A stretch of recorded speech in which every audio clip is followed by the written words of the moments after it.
First of all, third podcast of the week. Yes, we are cooking with grease, ladies and gentlemen. We got a lot to do as usual, and we have actually a shit ton to do because this is like a regular for.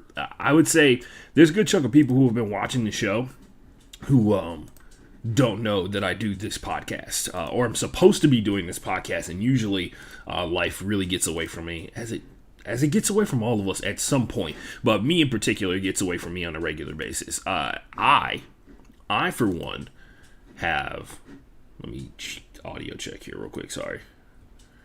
This podcast is a Friday episode. It is just the original Broke Boy Sports podcast. So what is going on here?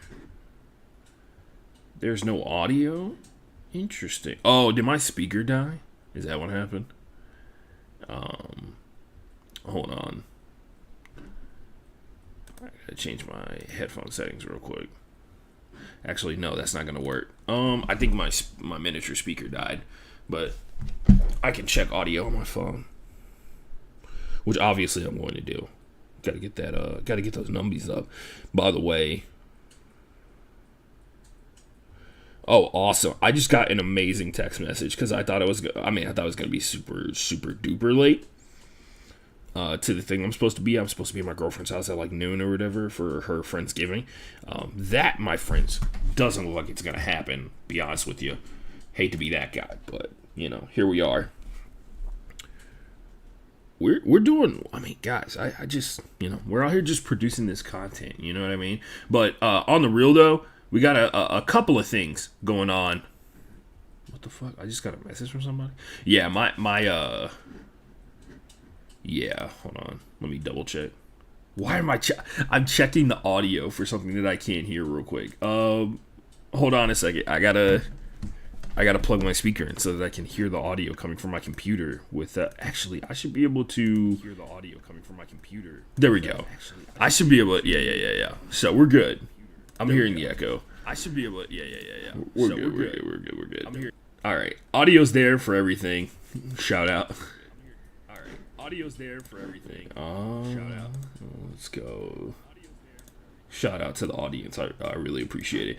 It's good to know that it won't interfere with headphones. Yeah, so it's good to know that it won't interfere with shit anymore. We're good. So, sports podcast. Get ready to turn it up. As you guys know, the usual trend of I don't post the link to the show until after we go live, so I can get that live link real quick. So we got to click on a couple of things here. If you got anything you need to say, you got some hot takes you're trying to get off, you got, if you figured out, maybe you know who's going to win the Super Bowl and I don't. Hit me up. Put it in the chat. I doubt you actually do know. Some of us. I will point out there's a lot of people who get paid a lot of money to try to figure out who's going to be in and win the Super Bowl, and that shit just doesn't happen. Like, most of those people thought that the Buffalo Bills were going to be the team that goes to the Super Bowl, and if there was a team that seems to be affected heavily by injuries and other factors that are going into it, the Buffalo Bills are them. They do look slick. I'm not even going to lie to you, bro. They look like they're getting a little bit better as time goes on, but for the most part, what are we doing here? You know what I mean? Look at that. Damn, dude. Skimmers. What are we doing here? You know what I mean? Skimmers literally take no days off, and quite frankly, that level of dedication, that level of hard work, kind of respect it a little bit. Minus the fact that they annoy the fuck out of me. Checking the phone one last time before it has to go away.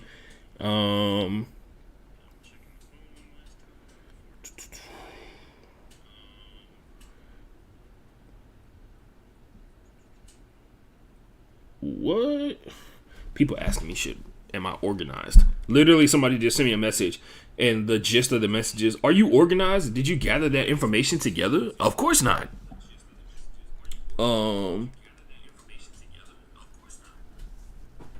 Anyway, we got shit to do. Let's get it popping.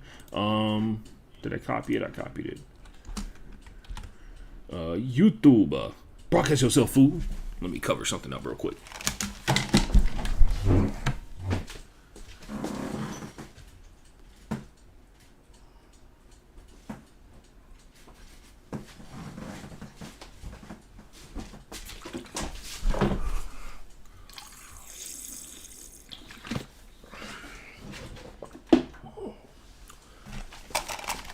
Stay hydrated, folks. One thing I will point out, one thing that's very important that I feel needs to be taught and brought to the masses, to the people. Damn, I forgot what I was going to say. Stay hydrated. Oh, by the way, something that's really weird. My delay is like super short. It's usually listed at like 6 seconds, but it seems like it's 2. It's not great. I probably shouldn't have given that information away because there could be some nefarious characters in the chat at some point. As you guys know, this whole enterprise here is centered around people watching the show retroactively, because I got to do a better job of tweeting shit out. It's just facts. That's what it really comes down to, folks. Also in the chat, tell me how your Thanksgiving went. I need to know. Some of you, some of you guys consistently have a terrible time around these holidays and shit like that. I, for one, super grateful that I cannot relate. I don't think I've ever had like one of these super dramatic things that's happened at my. Sorry. I've never had like one of these over the top, like ridiculously dramatic things happen at my Thanksgiving, and I'm like super appreciative of that because, quite frankly, shit, man, let's be for real. Like, these holidays are about seeing the people that you know, a lot of people get forced to hang out with people that they don't like, which is understandable in some cases, but you know, Twitch. Oh, nope. Road to Affiliate. Sorry, getting these hashtags up in there. Wow, man. What? How lame can you be? Why is Wrexham FC, which is the professional team that Ryan Gosling? No, it's not Ryan Gosling. It's Ryan Reynolds. Purchased, trending on Twitter. In my world, it is trending on Twitter. I feel like a lot of people don't qualify things because it's hard to tell what's actually trending on Twitter, because I feel like there's certain topics that just dominate, that are constantly trending. What a time, what an era, really. I don't think a lot of people realize that their trending section is customized for the things that they're looking at on a regular basis. For instance, like my thing is like FIFA World Cup, France and Denmark, because I have sports, right? Like the thing trending in sports right now is Wrexham AFC, right? Dembele is trending. That's a soccer player. RP Hovian, I have no idea who that is. And then Courtney. I'm assuming Kourtney Kardashian, which, by the way, if that's not power, I don't know what is. For me to see the name Courtney, but, you know, the thing that gives it away is that it's spelled with a K. You found me, it's biscuits, it's gravy, yeah. Anyway. Yo, live stream? Yeah, let's do live. Did live work? Let's fucking go. We got our hashtags, folks. Let's get it popping. But yeah, a lot of people don't talk. Like, for instance, I have the podcast Twitter account, and Pacheco, Sean Taylor, and Conor McGregor are trending. Courtney's still trending in entertainment, but totally different things trending in sports. Interesting, to say the least. Let's see. Sorry. We trying to get these tweets off. I'm trying to get these tweets off.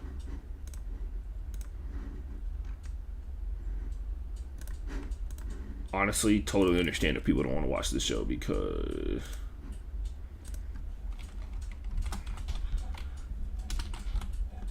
totally understand if people don't want to watch these tweets or this show, because I haven't done it in a while.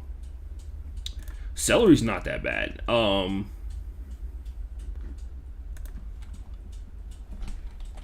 So I tweeted out this morning because I'm going. I guess I should share this story. Hopefully she doesn't watch this podcast. She's very kind, but my girlfriend's friend's girlfriend is a registered dietitian. Wait, what?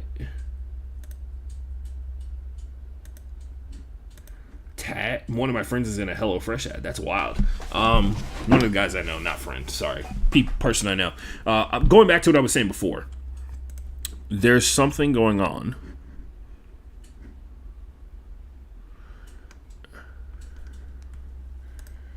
So my girlfriend's friend's girlfriend is a registered dietitian. Now, that may seem innocuous to you until you eat with this person on a regular basis. She's constantly trying to like work vegetables in to everything, and it's super annoying. Even though she as a person is not annoying, the act of trying to force vegetables into every meal as if you are doing something for all of us is annoying, right? Because we're all adults. I eat vegetables on a regular basis, believe it or not, despite my size. The reason that my blood work comes back and my heart rate is probably low, my resting heart rate is probably lower than yours, 62, is because I eat vegetables and I run consistently. I may have a lot of fat on my body, and I'm trying to work on that, specifically right now because I have a tournament in like 2 weeks. Got to get some things cooking. But she works vegetables into like, tries to work vegetables into pretty much every single meal if she's around and has the ability to do so. And she usually volunteers to cook something, which is dope because I never volunteer to cook anything, mainly because I don't think I actually have high quality cooking skills. I make food that I think tastes good, which is obviously very variant. I will also point out my girlfriend is her friends are white. So the level of spice tolerance, I do not know. And that's actually a really important factor. I totally get not liking spicy food. I used to be that person. Like I don't really like spicy food all that much. And, I've gotten to the point where like I enjoy spicy food that is not dominated, where the sauce, the heat doesn't dominate the flavor of things. And I think that's the most important thing for me personally. I don't know why I'm rambling on because I'm trying to not fill time. I'm trying to let these tweets get out there and cook, and also I need to respond to this mess. Anyway, she likes to work in vegetables to everything, and she eats salad with every meal. I find salad to be the wackest form of consuming vegetables. Mainly because I don't actually mind I actually enjoy my vegetables mixed in with my food that I enjoy. So like if I have rice, some meat chopped up in it, the best thing to add flavor, texture, and honestly like improve the meal overall is to add the vegetables in. I love adding green peppers, onions. Yeah, I'm an onions guy. I enjoy adding spinach. Like if you can, I honestly think spinach is the ultimate cheat code if you're a person that doesn't like vegetables. If you just buy a shit ton of spinach, bro, and you start putting it in almost everything that you eat, you'll learn something about spinach. One, it doesn't like really have a distinct taste, and then two, it's like free. It's like cheating every time you can put spinach. Tastes amazing on pizza, right? When it's cooked. I don't like uncooked spinach on my pizza. That's just me though. I understand that when you cook spinach, because it's such an amazing vegetable that when you cook spinach, you add heat to it, it gets a totally different nutrition profile, which is wild to think about, that something changes simply by adding heat to it. But yeah, spinach is like the ultimate cheat code to me. What was it? Yeah, so I like to work it into the food that I eat. Like all the actual main dishes that I eat. I don't like to eat things completely separated. And I understand that there are some people who like to, who like to live that life of everything be completely separated, and I taste everything separated. I have a question. Are you racist?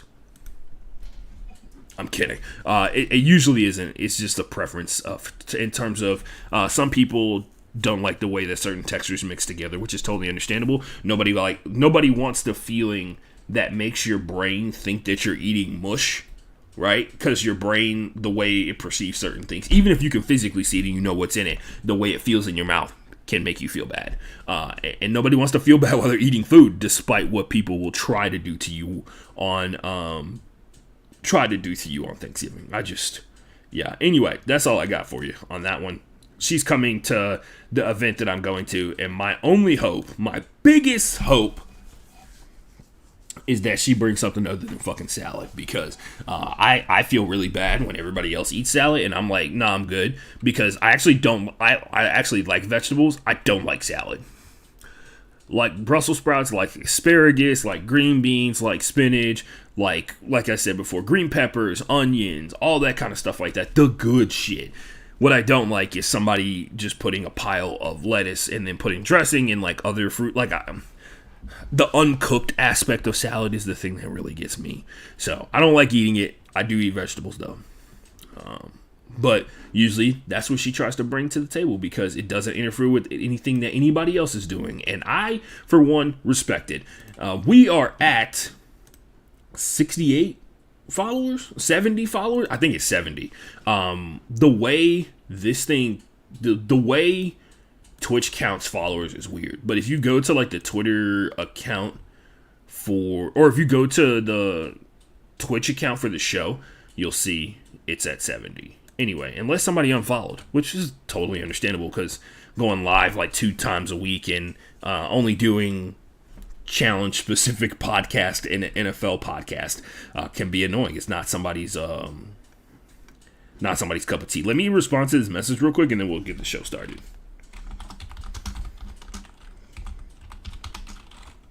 I was supposed to watch film this morning. I'm not even gonna lie.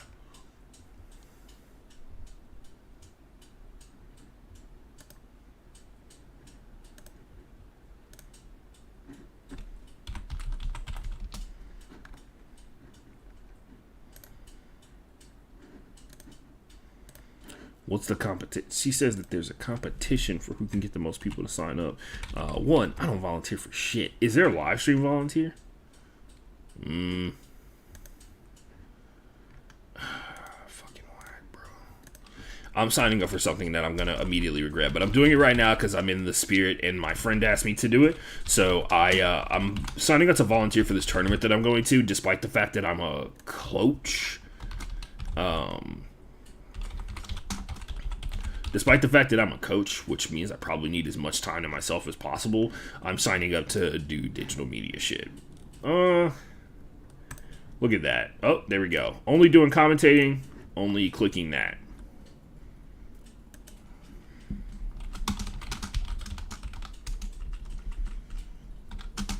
So, if you guys don't know, I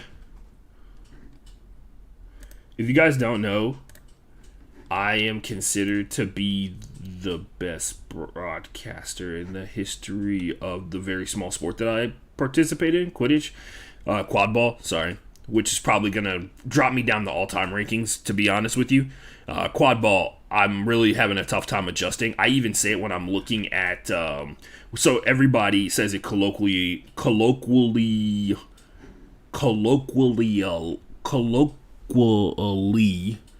Quidditch within the realm of the universe, but at the same time, people are people are calling it quad ball officially. So a lot of the younger guys have an advantage, a massive advantage over me, like as a broadcaster, and I don't think they realize that yet. They're all still like very shocked and amazed and just like, oh my god, I would love to commentate with Ashton. People like, yeah, no, it's weird. It's not weird. Y'all are cool. You'll think I'm good, and I'm not. If I was good, I wouldn't be commentating Quidditch. Yeah, so there's that. I got that popping off right now. Had practice canceled today. Shout out to the Houston Rain, a.k.a. fuck you, Houston. And we can get the show started at some point. We could start the show at some point. There's a art. Anyway, I brought up that whole discussion about how lettuce sucks. And because I tweeted out this morning, lettuce is the worst vegetable, right? And then a farmer who is a Quidditch player responded, and then multiple people liked that tweet that I tweeted out because I think it is the worst one. I think lettuce is the worst vegetable, to be honest with you. Anyway. No, but like on the real, I think that's a real thing. I think that's a real thing for sure, bro. You found me. Closing Facebook, getting the show started. I think lettuce is the worst vegetable, like hands down. I also think like nutrition profile wise, it's probably the worst. Somebody hit me up, let me know. I think the only beneficial lettuce is the dark leafy one. Right? The one that's difficult to chew because it has like more, like you have to break it down more. and it has the thickness and the density of the dark green lettuce is actually represent, because in nature, like, white is void of nutrient, so dark is actually filled with it, and also the representation of too much fire. Anyway, speaking of too much fire, let's get the Broke Boys Sports Podcast started. 3, 2, 1.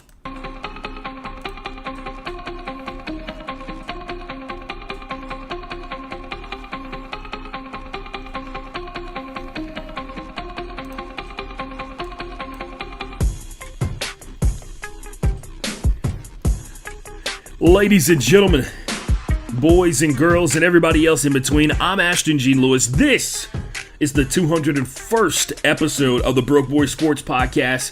As we trudge along, this is our third podcast of the week, and we about to cook like we do every other one. I will also point out there's one thing that I haven't done yet, and it's the most IG, like the most un-IG thing of me. It's the most uncash money thing I've ever done. I forgot to turn my ring light on the stream, because you're either watching on YouTube or on Twitch, which, by the way, if you're out there watching, like and subscribe on YouTube. I'm sorry.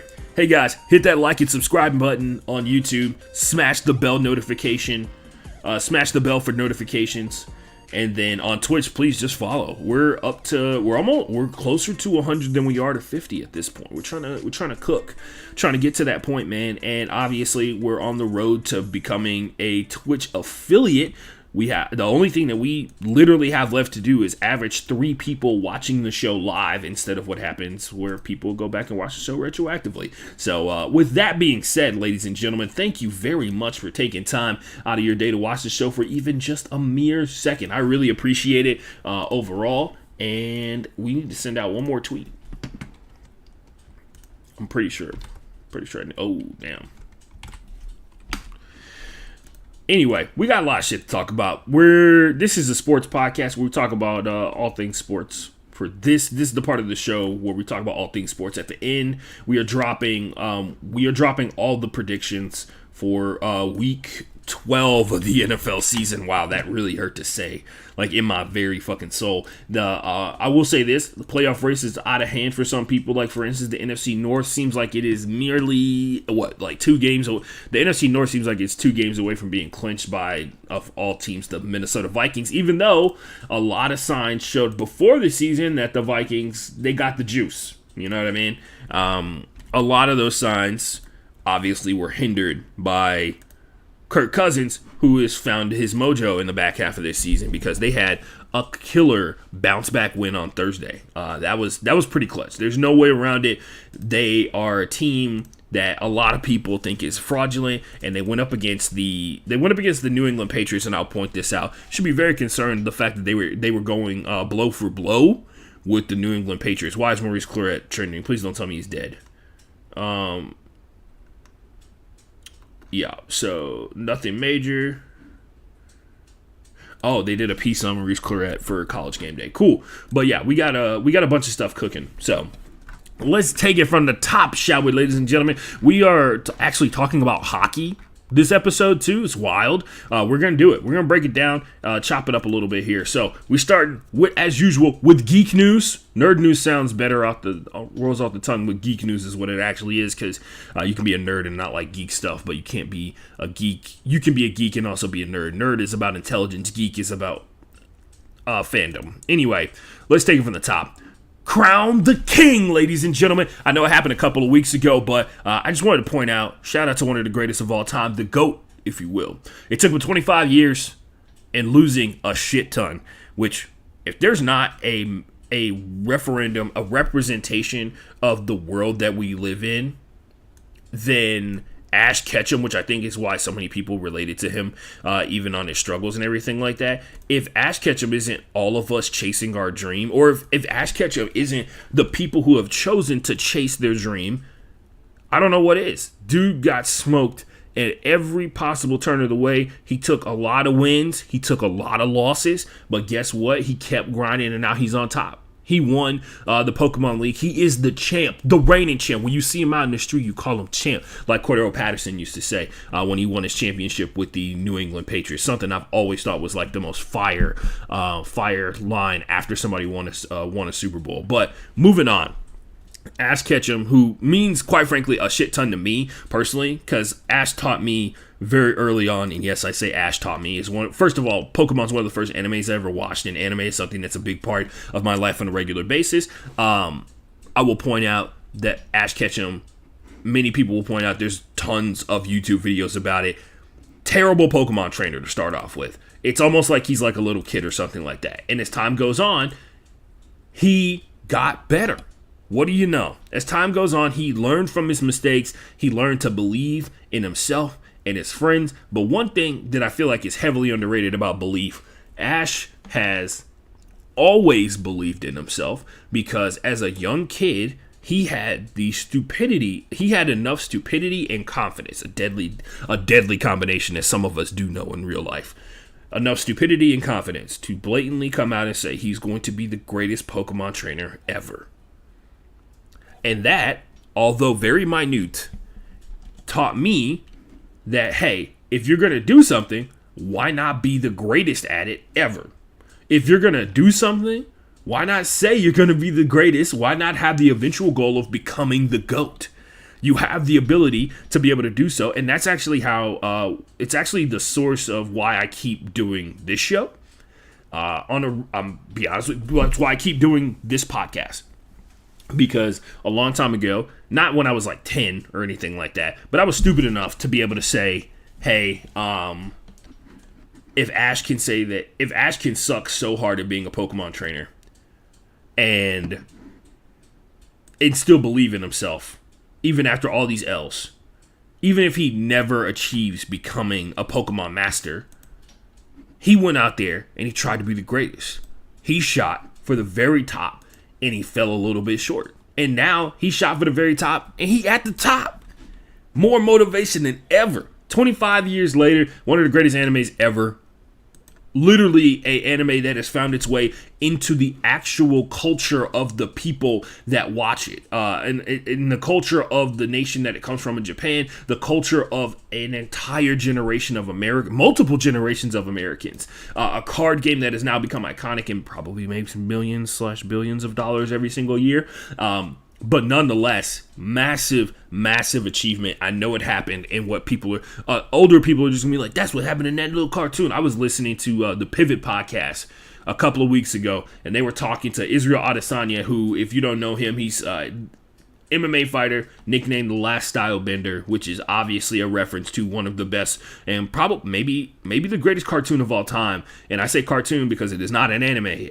They've said it 1,000,000,001 times over. It is an homage to anime in the style that it is created in, and it is Avatar: The Last Airbender, right? That's the reference to his name.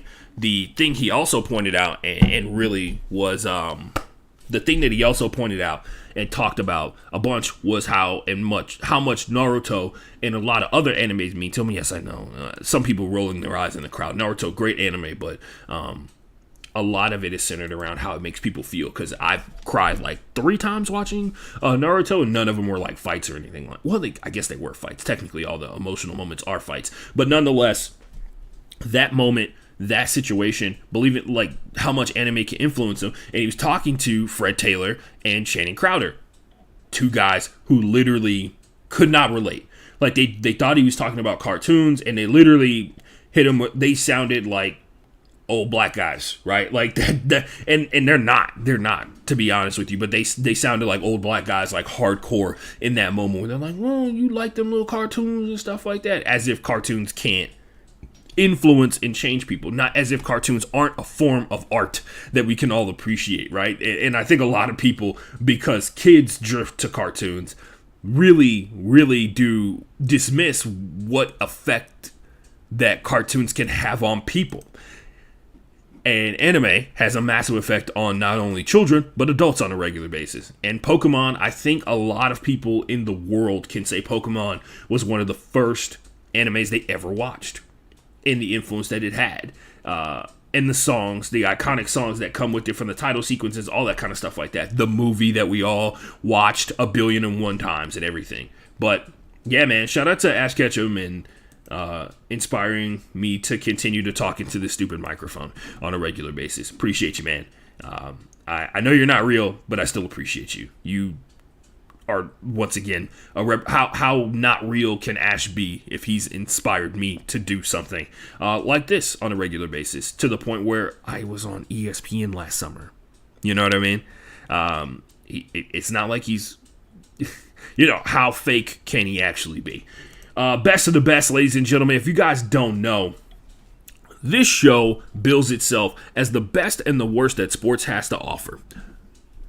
We have 2 segments called Best of the Best and Worst of the Worst, where I talk about the best thing that I saw in sports and the worst thing that I saw in sports. So this is called Kiki's Jumpman Service. So I guess we should take it from the top. UCLA has a player. Her name is Kiki Rice. She signed the first ever NIL deal, which is basically sponsored deal for college athletes, for Jordan Brand. Jordan Brand has been consistently... Well, hold on. We can go through the whole thing. Jumpman announced a while ago that they've been basically trying to expand the number of athletes that are a part of its label. If you haven't been paying attention, I think a lot of people don't know that there are like 2 really prominent professional athletes that are Jumpman guys that really not started it off, but really have been carrying the brand for a while, right?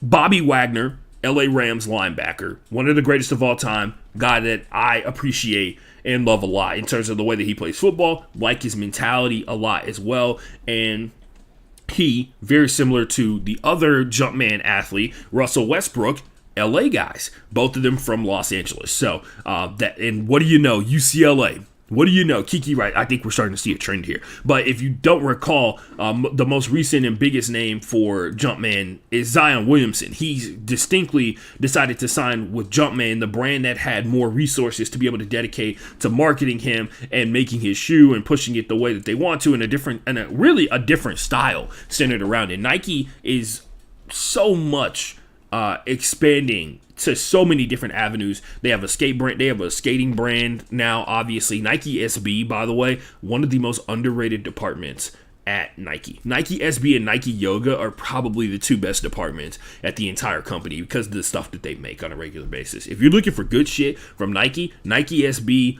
usually makes really comfortable shoes with amazing designs. They do really cool collabs, and also their shoes are typically pretty affordable. Like they're skating shoes, so they're very similar to Vans, but they're also with a little bit of a Nike twist mixed in there. They look really cool. They have sharp lines. They're very unique colors as well. And Nike Yoga, they make everyday clothing that's like super stretchy. So it's like the first time that Nike's ever made anything that has a little bit of give to it. If you're a person who wears Nike on a regular basis, you know exactly what I'm talking about. But yeah, anyway, moving on. A couple of factors weigh into this one. Kiki is now has an iconic brand invested in her success while she's in college at one of the most iconic basketball schools ever, right? UCLA, although it is on the men's side, most championships in the history of college basketball with John Wooden, true legend of the game.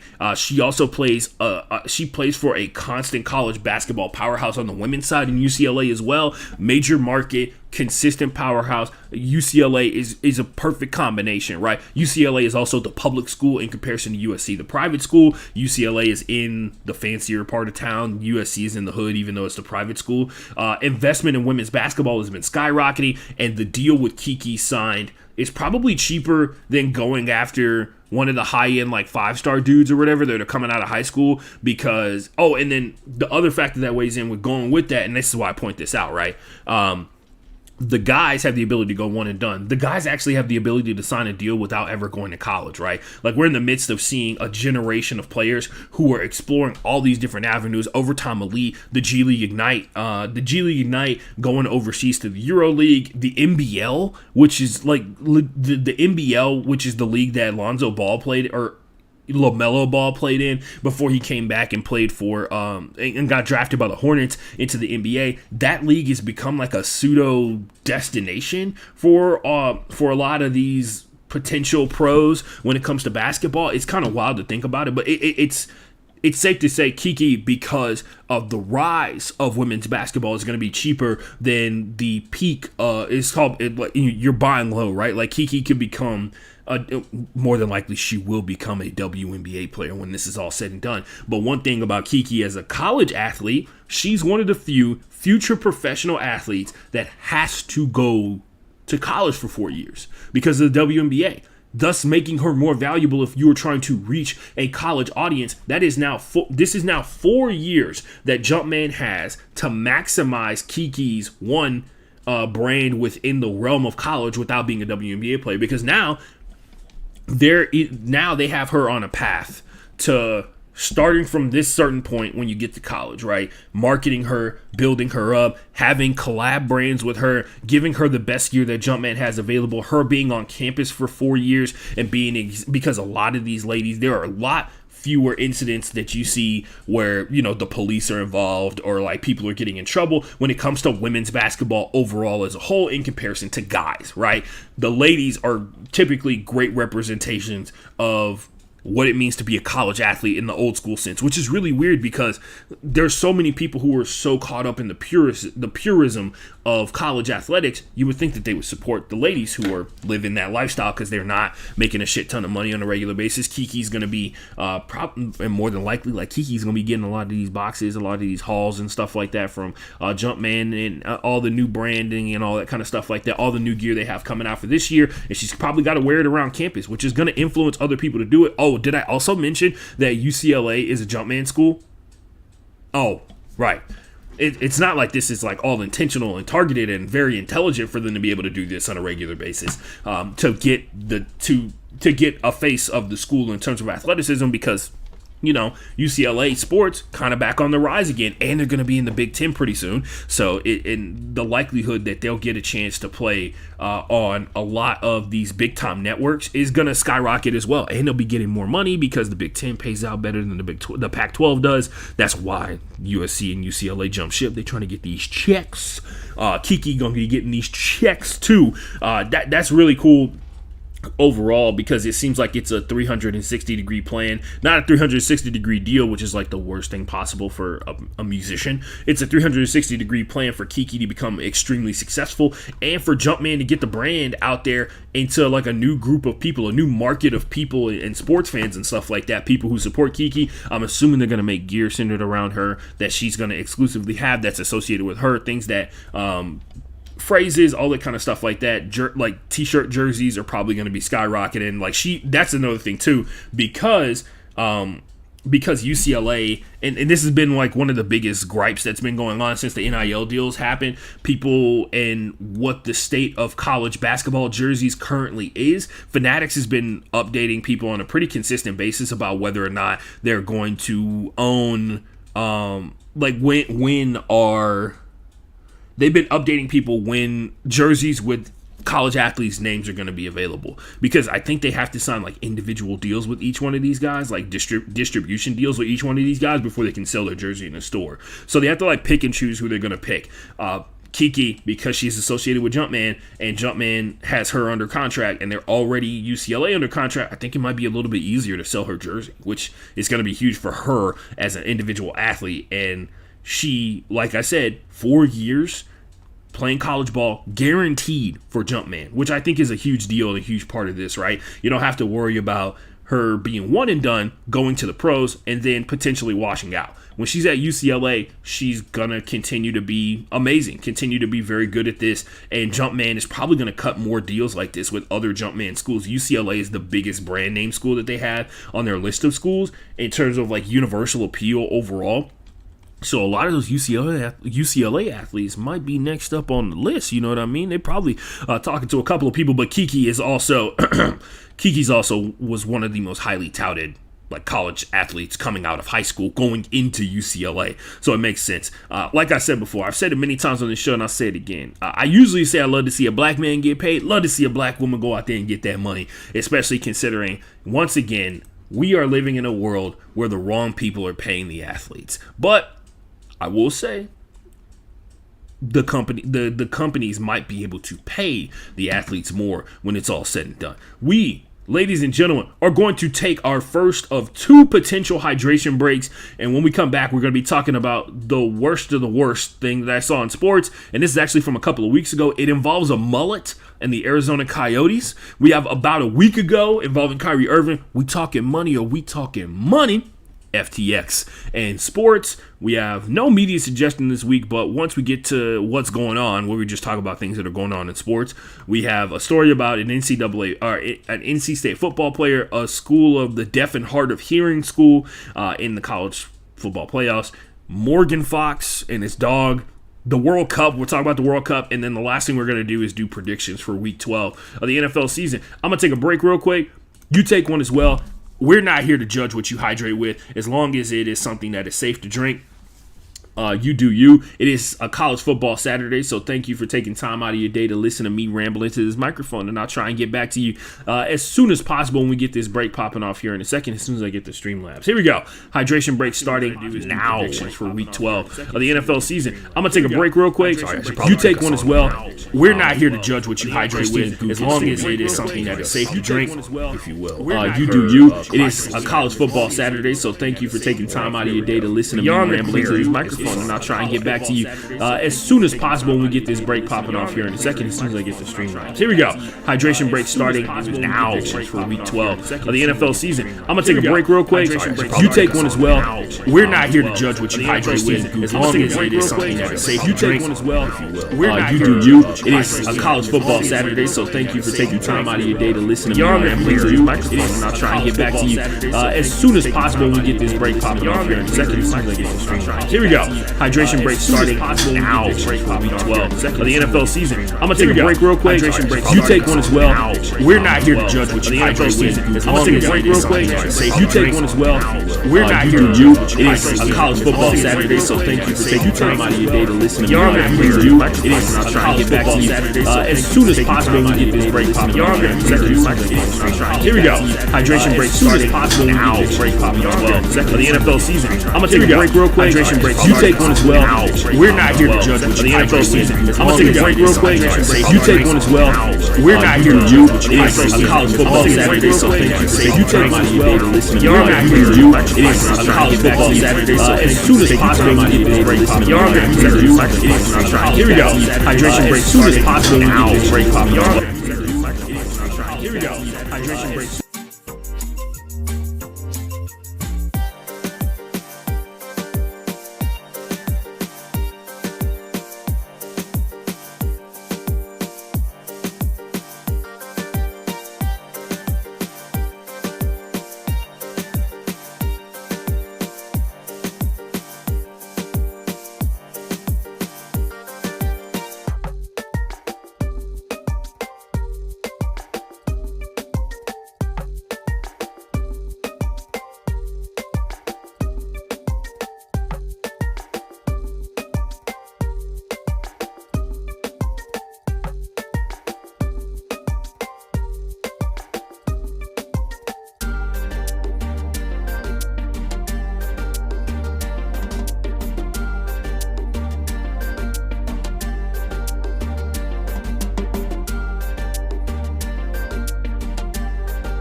Yo, sorry about that.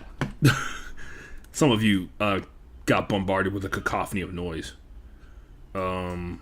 Which makes me think that, hopefully the entirety of this podcast being recorded was not like that. Anyway, I'm pretty sure it was. So, yeah, that sucks. Hold on. We are tweeting out things real quick. Oh, my bad. Actually, let's do the little spammy thing. There we go.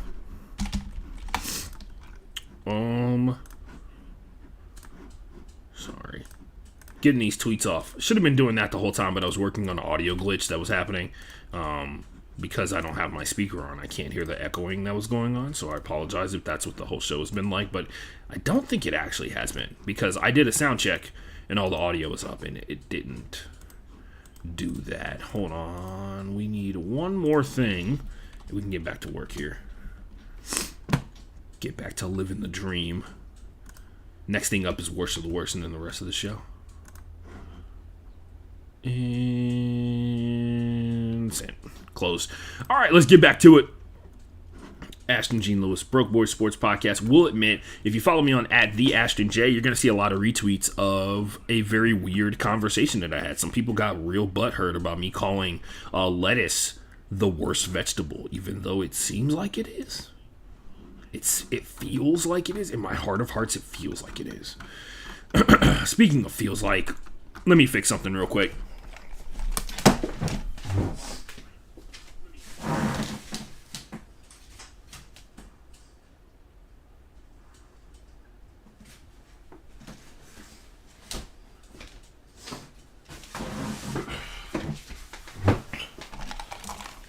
I'm sure you guys couldn't hear it, but I fixed it.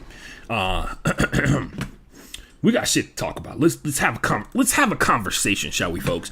We did best of the best. It was Kiki Rice getting and signing the first ever NIL deal for Jumpman. Worst of the worst. This was pretty easy for me. It is a personal nightmare, possibly come to fruition.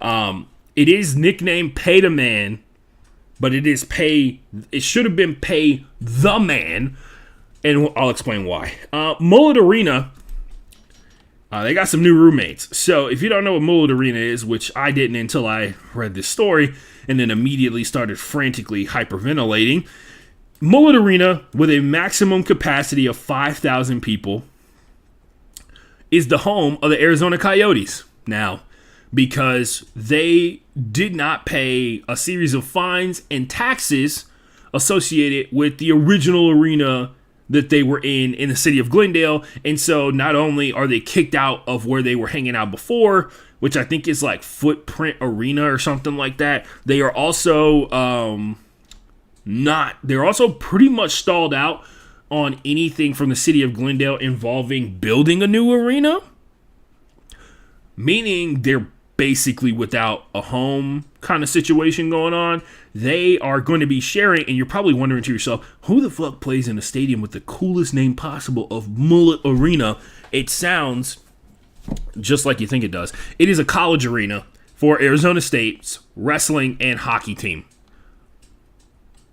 And apparently the Coyotes are going to be cutting deals for college kids to come watch NHL hockey for like really low prices, which is probably just like regular prices. If you went to a big time school, I didn't go to a big school, but I went to Valparaiso University and basketball tickets cost like $5. I also got in for free with my student ID, I think, or something like that. So we weren't really dealing with like Ohio State that had like the big money situation. Like I had a guy on my floor, shout out Joe Murphy, chasing his dream to become a baseball player for a little while there. Now he's rich. He had a brother who went to Ohio State, and he talked about how they would resell their tickets that they got from Ohio State for like $200, $300 because people just wanted to go to the game because Ohio State is essentially a pro team, right? And they had that going for them the entire time. But for the most part, it was like $35 for them to be able to go to a college football game, which is crazy. It's a lot of money for a college kid.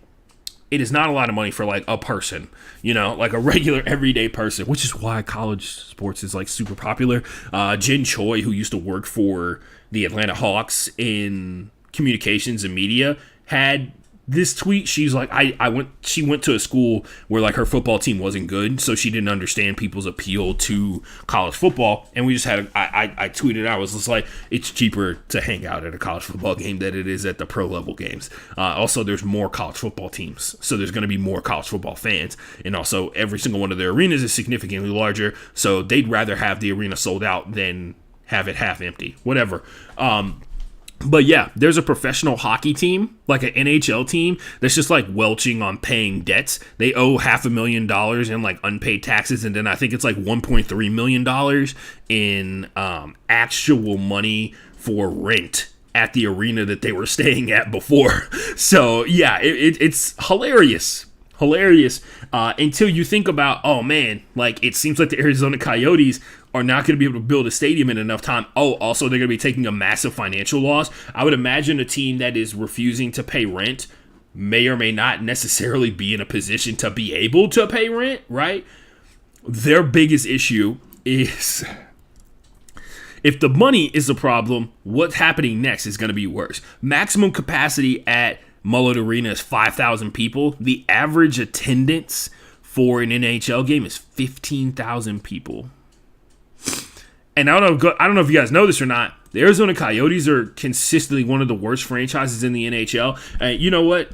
I'm going to look at the standings real quick. NHL standings, because I don't know if you guys knew this or not either. The NHL is currently going on. I know that means literally nothing to anyone else, but the Arizona Coyotes are easily one of the worst teams every single year in the NHL as a whole overall. Western Conference, where are they at? They have 19 wins.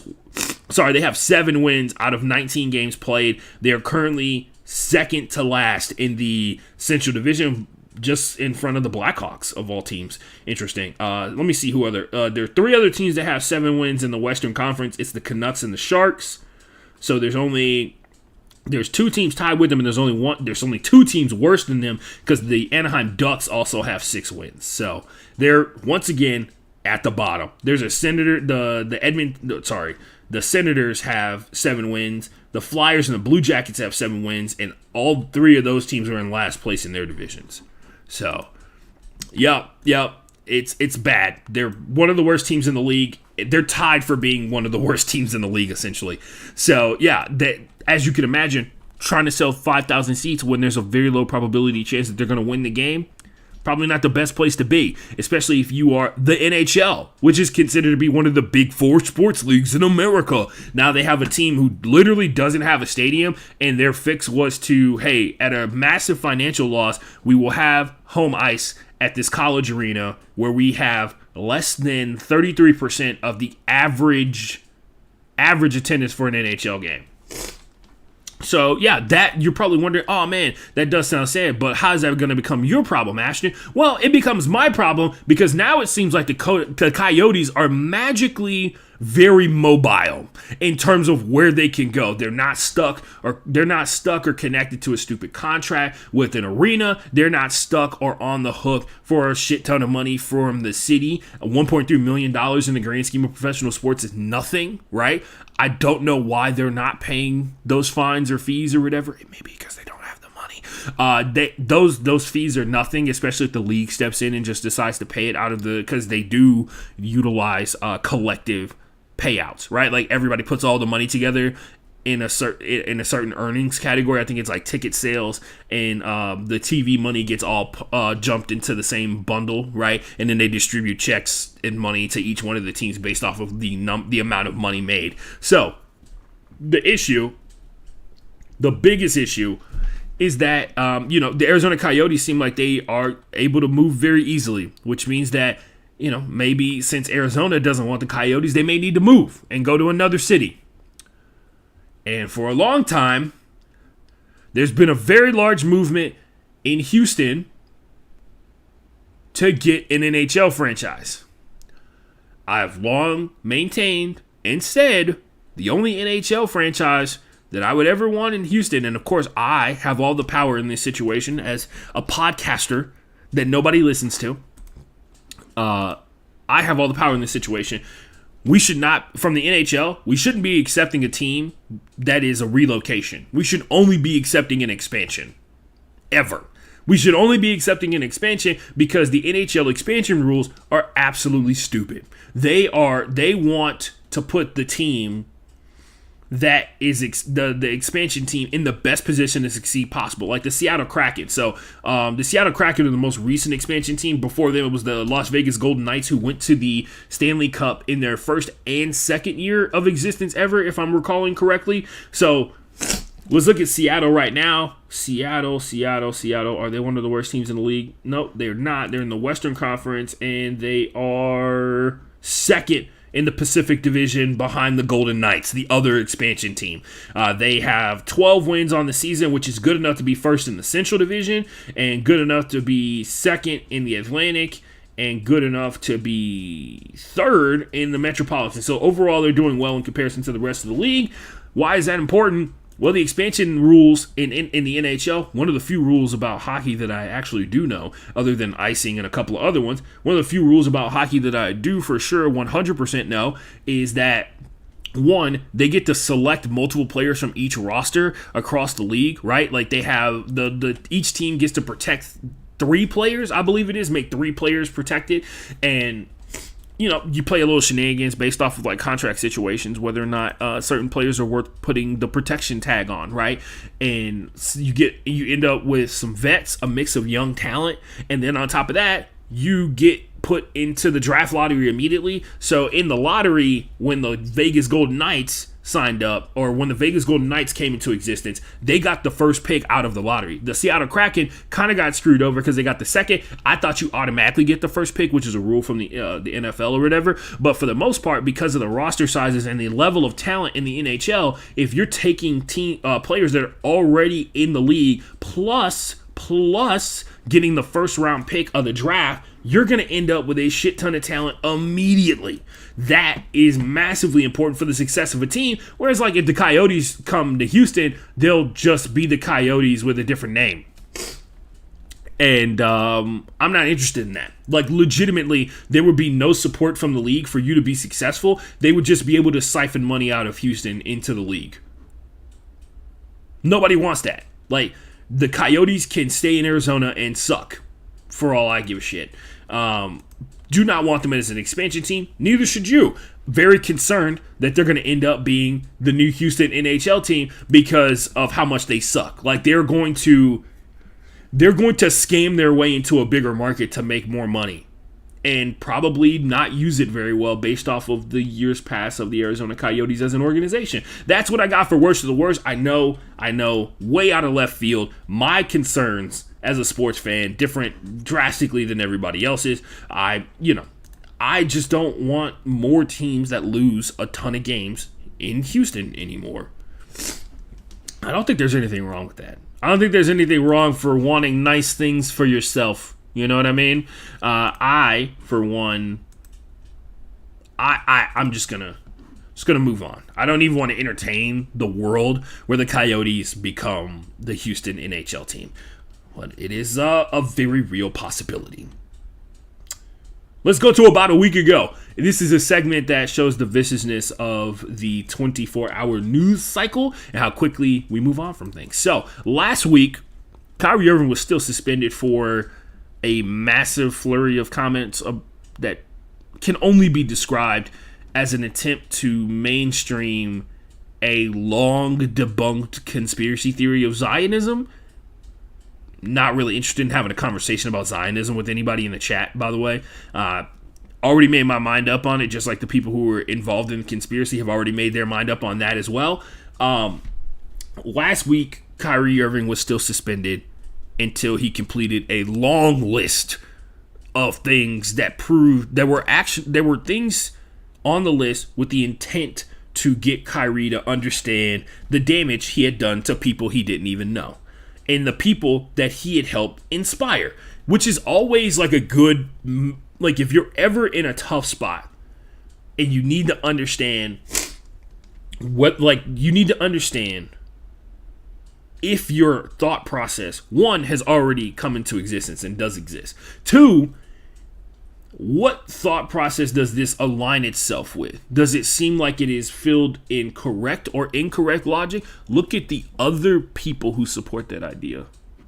And I'm not even talking about in a situation like this. I mean just like in life in general. Like me personally, anything that Clay Travis endorses, I know that, that's the wrong idea. Dr. Clay Travis has no idea what he's talking about. I saw him trying to cook up some shit again on the internet, talking about they love to say my kids now. They love to say our kids. Oh my God. I saw that Balenciaga thing or whatever that went down, and I find it hilarious because it would imply that children know what harnesses are. If you have no idea what I'm talking about, go check out the Balenciaga situation and the super right-wing conservative people. There's like a teddy bear that is very clearly in a harness, which is used specifically in the BDSM community, and it is a form of sexual expression. There's a teddy bear in such a harness that is in an ad for Balenciaga, of all things. And I saw Marcellus Wiley, who very clearly is like a black conservative man, tweet something out about it. And I literally, Marcellus Wiley has clearly succeeded much more in sports media than I ever have or possibly ever will, right? But is very, like, a lot of his ideas are filled in incorrect logic. A lot of his stuff is like, well, this is what I think, right? As opposed to like trying to listen to what other people have to say. Anyway, there's a situation going on with Balenciaga. Totally understand why people are actually legitimately upset about it, because at the end of the day, they did make a teddy bear that was in a BDSM harness. So I know that has nothing to do with this topic we're talking about, but I just found it interesting because came across that while I was researching.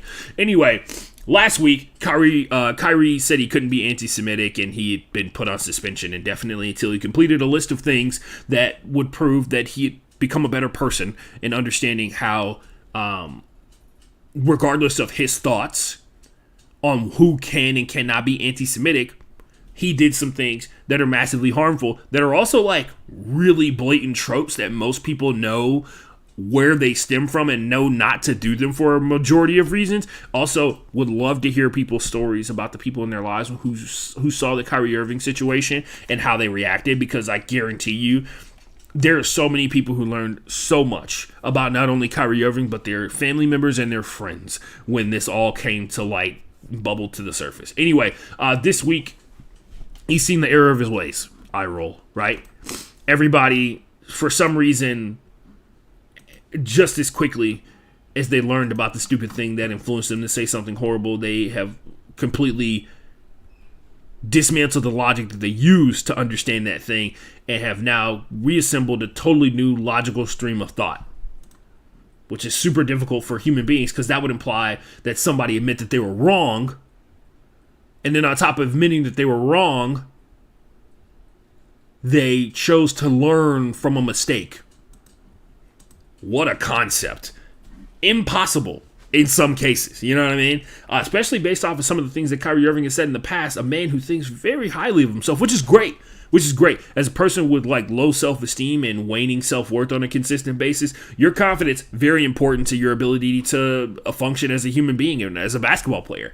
But overall, Kyrie Irving, once again, this whole situation definitely came off as like a guy who wanted to be smart by thinking he was doing something that everybody else wasn't doing. And now we're here trying to teach Kyrie Irving, not trying to teach Kyrie Irving. He doesn't need us to teach him. But Kyrie Irving is over here listening to lessons that people have been telling about Zionism for probably centuries at this point. Like, Zionism is the conspiracy theory that Adolf Hitler prescribed to and why he went after the Jews. So I just want you to know, like, when you sign up for that stuff that Kyrie Irving was saying, you're essentially siding and saying that you share a similar thought process and opinion of Jewish people as Hitler. Think about the people on your side. Anyway, we talking money or we talking money? We are talking a lot of money. Actually, we're talking a lot of money over the long haul. Let's go to it. Today's price is $135 million. Yeah, that's a good amount of money. The Miami Heat have cut ties with FTX, the crypto trading currency platform, and they had a naming rights deal with Miami, which, by the way, let me take a moment here. For all of you, first of all, shout out to Bang Bros, right? For a multitude of reasons, but in particular this one. Bang Bros for getting so much traction out of the now corny story. This is like the third or fourth time this story is trended, and every time that there's a naming rights opportunity with Miami, this trends. They have refurbished and gotten so much run out of the BBC Center joke. If you guys don't know it, I'll bring it out to you. Some people think this is like brand new, but the Bang Bros porn company has for years been, every time the naming rights for the Miami Heat's arena has come up for grabs, has posted on Instagram about how they want it to be the Bang Bros, or Bang Bros Center, right? And then call it the Bang Bros Center, and they would call it the BBC, which is obviously code, right? And that would be like a ha ha ha hilarious joke, and it would be literally on the roof of an NBA arena that like millions of people see on a regular basis, because when you fly into Miami, you're able to see the top of the arena. And that's why they have the naming rights on it. It would be all over the place. Obviously, it would also probably include the company's logo. That joke, I think, personally, it's run its course. Although I would still expect them to continue to post it.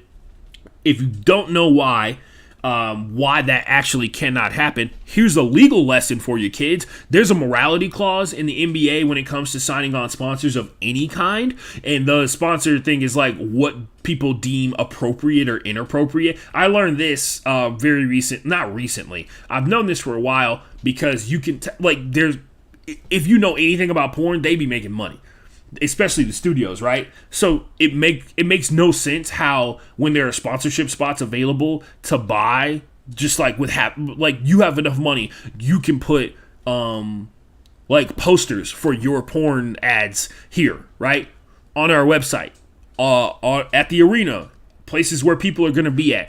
There's just all it costs you is like $5,000 or something like that. There's a morality clause in pretty much every single sports league to prevent those type of organizations from being able to purchase ad space, because there's such thing as future money being more important than current money.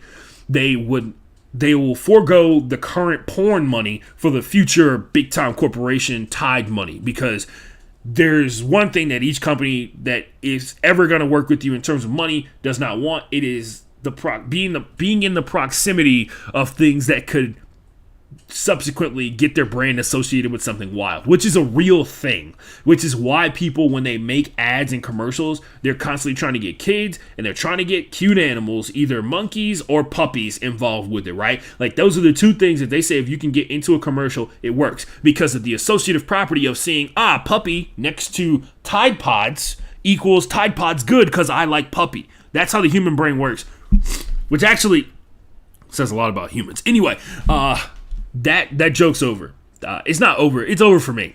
My friend posted in the group chat, and my friend is always like months and months behind on like most current trends, because he only exists on Instagram, which, by the way, I am now that guy because I'm on TikTok and Twitter, like really on Twitter. I'm that guy in my friend group. I am the guy who's like, hey, you guys are old because you won't add these other social media accounts to your shit. Like, you won't add these other social media accounts, so you're, like, literally months behind on things that are funny because they all got posted on Twitter and TikTok before they ended up on Instagram Reels or Facebook Reels in some cases. Facebook live video Reels, fucking terrible, by the way. Fucking terrible. Anyway, back to the story, we talking money or we talking money. FTX is a crypto trading platform, and they signed a 19-year, $135 million deal with the Miami Heat for naming rights across the league. The cryptocurrency, and I'm going to try and explain this as simply as I possibly can, because quite frankly, it is one of my favorite type of schemes, money laundering. The cryptocurrency that is one of many massive companies that is basically collapsing. They filed for bankruptcy a couple of weeks ago. You saw this involving Tom Brady getting divorced from Giselle, and then like the next week or like the same week, FTX went under. The lack of actual money in the company, because they had a situation where the guy who founded this whole FTX thing, he's like a 30-year-old whiz kid who, based off of the stories that I read, seems to lack some social tact, but for some reason convinced a bunch of people to give him billions of dollars in seed money because he's a tactical genius, right? He's a genius because he hustled this money. This money is like is in an offshore account somewhere. I'm almost guaranteedly sure he's probably going to jail, but when he gets out, he's going to be rich. Anyway, they filed for bankruptcy due to lack of actual physical money to back up the currency that is on their trading platform, which ironically enough is very important when it comes for people cashing out, because one guy basically was like, I'm trying to cash out all my money. Tell me if you've heard this one before. Do you guys know the origin of Black Friday? Which is very funny because Black Friday was yesterday. Black Friday was a day that people lost faith in the American dollar, and so flooded banks to remove every single dollar they possibly could out of the banks, thus collapsing the U.S. economy, creating like a pseudo depression because people needed their physical money in their hands instead of the ability to say, I have money in the bank. They needed physically in their hands in case they had to, escape.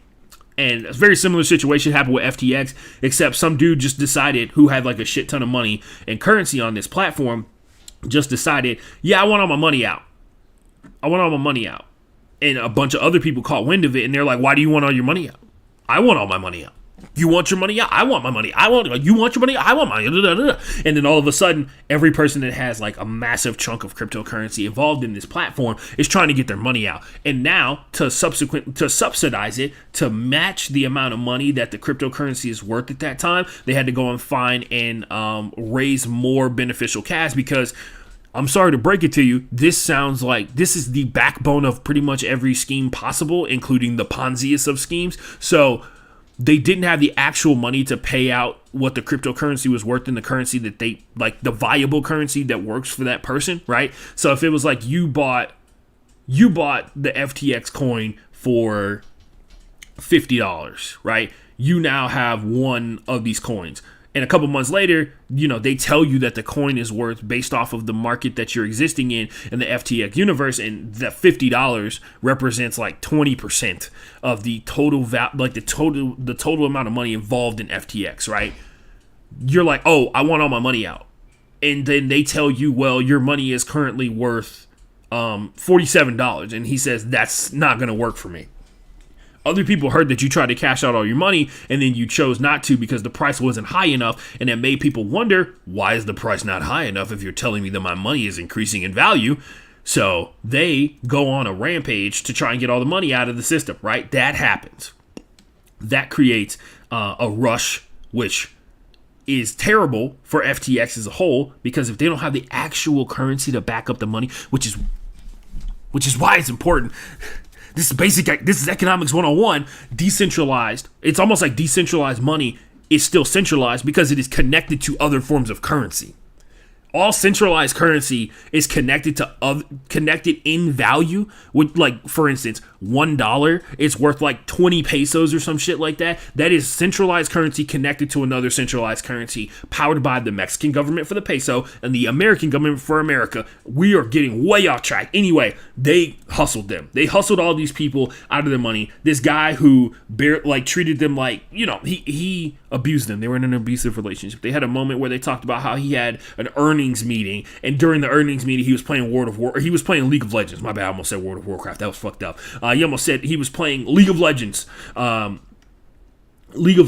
now that FTX is bankrupt, they're also asking about this other company that this guy just so happens to run, that just so happens to like be a consulting firm or something like that, or an accounting firm for FTX. And I'm like, that's where the money's at. Like, that's legitimately where it's at. Anyway, there's also a situation where they bought, their parent company bought all of the facilities that they were using for FTX in the Bahamas. Like, they bought it all. And looking mass suspect. Basically, they didn't have enough money to back up the value of their currency, which is actually a form of centralized currency, which is hilarious. Because the whole point that everybody keeps trying to make about cryptocurrency is that it is decentralized, thus making it more powerful. Once again, not decentralized, because the value of cryptocurrency stems from the value that people place upon it, making it centralized to like humanity. So that's why it's important, and that's why it comes off like a Ponzi scheme, because all of the value of cryptocurrency stems from getting as many people involved with cryptocurrency as possible, which is how a Ponzi scheme works, because you're using money from new investors to pay off old investors who are trying to cash out of the system, right? That's essentially why people think that cryptocurrency is a scam. in its most minute of minute forms, also inflated values that you can't actually determine, like legitimate. Like, I don't know how you legally determine the value of a cryptocurrency, because usually most currencies are connected in value to the strength of the buying and selling power of the nations that they are connected to. And that actually, although flawed in some ways, makes the most sense and is the most beneficial for us as people, because it's better than having like to come up with some good. Because remember, America started off as a nation where every single dollar was connected to a piece of gold somewhere in a bank owned by the US government. That's no longer the case. Going back to how the Miami Heat got hustled, they have now cut ties, and every league that has FTX gear or anything like that has now cut ties with FTX. The NBA got really involved with cryptocurrency, by the way, which is not a surprise, because if you look at the people who own NBA teams, they are the prime people to have cryptocurrency guys come and talk to. They're not interested in people who are like putting in $50 into the system. They're interested in the people who are buying like whole Bitcoins, which is worth like hold on. How much is a Bitcoin worth? $16,000 right now. US money. $16,500 is one Bitcoin, right? They're interested in the people who can buy multiple Bitcoins. Anyway, we can talk about Bitcoin some other day. I don't have the brain capacity to explain how Bitcoin actually makes sense, in the sense that it destroys itself, so eventually there will not be any of it. And that would eliminate the possibility of inflation, because eventually there will be none of it. But that's not a world that we can actually live in terms of, because that means that the people who buy the most early on will eventually end up with the most. So yeah. Anyway, tell me if you heard that story before. And because you spend actual money on Bitcoins, you have to have money to be able to make money. Anyway, let's go to what's popping. Let's do a hydration break here real quick. Last one. I don't feel like I need to take it, but I'm going to take it just in case. You never know when the coughing may start for me. So, Dancing the Storm Away is by Christina Gukas. We'll be back in 3 minutes and 13 seconds.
What it do? We back. I forgot I'm not muted because I need to work on something, actually, like a super technical thing of being able to play music through Streamlabs OBS, because right now what I'm doing is playing it on my desktop, and because I have a channel open for the audio on my desktop, it's coming through. So, yeah. I know, stupid. I agree. Let me tweet something out real quick. Dun, dun, dun, dun, dun, dun. Ooh, shit. Is it going to tweet it out, or is it going to be like, you duplicated this tweet? Alright, no, it sent it out. Cool. Nah, that, I'm on Twitter right now, and that, is lettuce the worst vegetable question. Way too many people responding. I did not know people were this passionate about lettuce. Nobody actually should be this passionate about lettuce, to be honest with you, bro. But here we are. I forget how nice it is to have built-in breaks in your show, because I don't have breaks built into the NFL Only podcast or the Challenge podcast, so I don't have time to be able to tweet out while the show is going on. It's wild. Also got a lot going on. Not really, but you know what I mean. Let's see. Let's go to what's poppin'. Let's do it. This is the longest part of the show, longest segment of the show. I'm a little rusty, so forgive me if my transitions are terrible right now, as they usually are. So,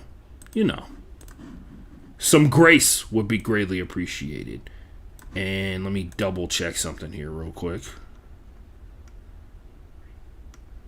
I think my shit's being duplicated. It's really weird. Anyway, let's talk about it. Let's talk about it. Top to bottom, we got a lot of stories to talk about. We got college football. We got a little bit of random dog news mixed in here. Former NC State football player. A former NC State football player was arrested this last week and was charged with a misdemeanor stalking and communicating threats to current Wolfpack coach Dave Doran. Joseph Balotelli is Italian, but this guy's black. Or not exclusive. I don't know why I said that. That was weird.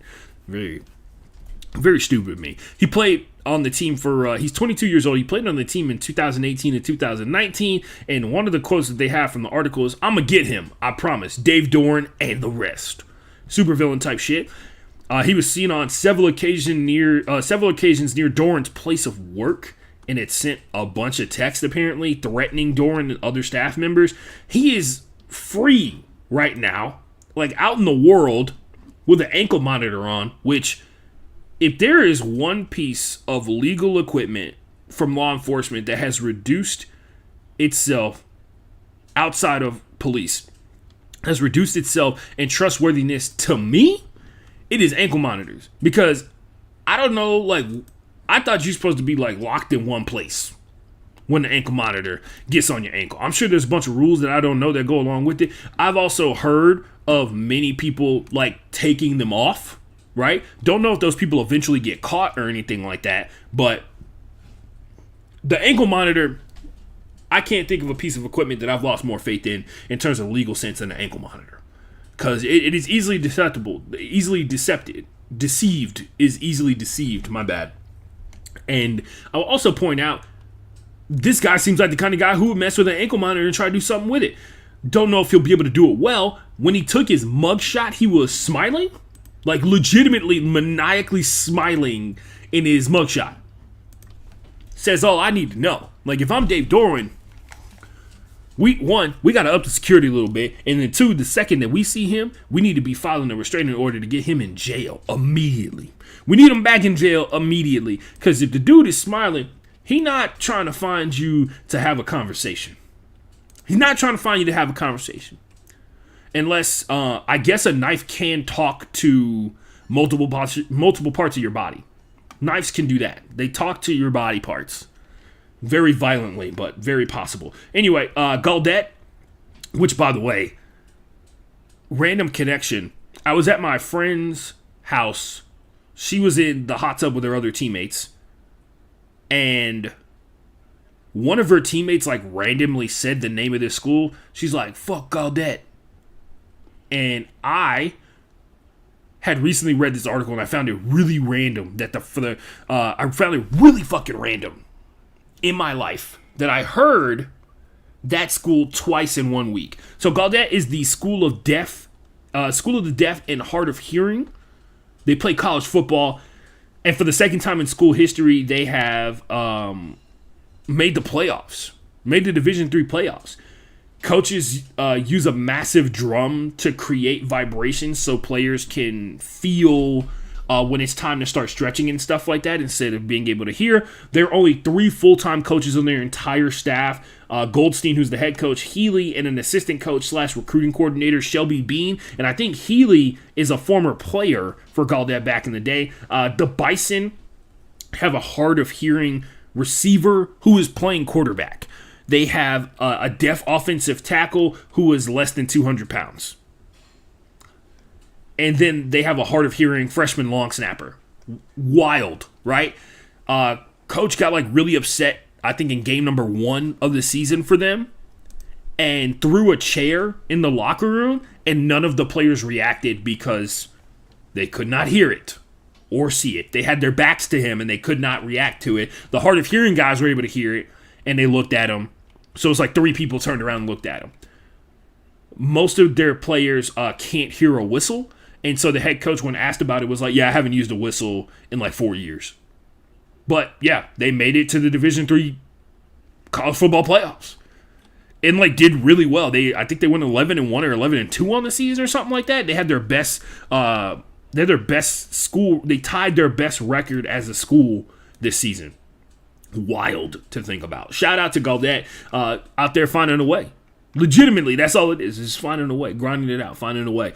Speaking, I mentioned we were doing some dog news. Morgan Fox, who I've mentioned on this podcast and the NFL Only podcast that happens on Wednesday / Thursday at any given time, he used to be a defensive end for the Carolina Panthers, blew up with them because he was killer on the run stop and had a little bit of pass rush to him, right? He apparently owns a dog that I think some of you guys are familiar with if you're big into the dog world. Winston, who is the number 1 dog in his breed in the world, has won 78 different titles and most recently won Best in Show at the American Dog Show, like this past weekend.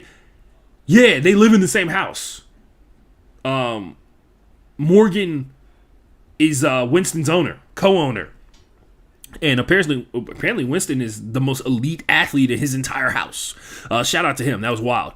It was kind of a wild connection or whatever. Because originally I saw the bull. He's a French bulldog. And I have a person I went to high school with who has a French bulldog named Milo. And she was like, Milo over Winston. And I was like, I doubt that. Like, that dog probably has a lot of money and eats like immaculate food. And then, of course, it's just like, I like my dog more than I like the best dog in show. That kind of thing. And I was like, oh, look, that Winston guy. Because I think there is one, like a regular bulldog that won Best in Show like 2 years ago or something like that. Anyway, Winston won. And I was like, oh, that's cool. That dog won Best in Show. Hopefully, you know, that Purina sponsorship is fired, bro. You know what I mean? And then I saw the article where he just so happens to belong. Front Office Sports, shout out, one of the best Twitter followers you can possibly have.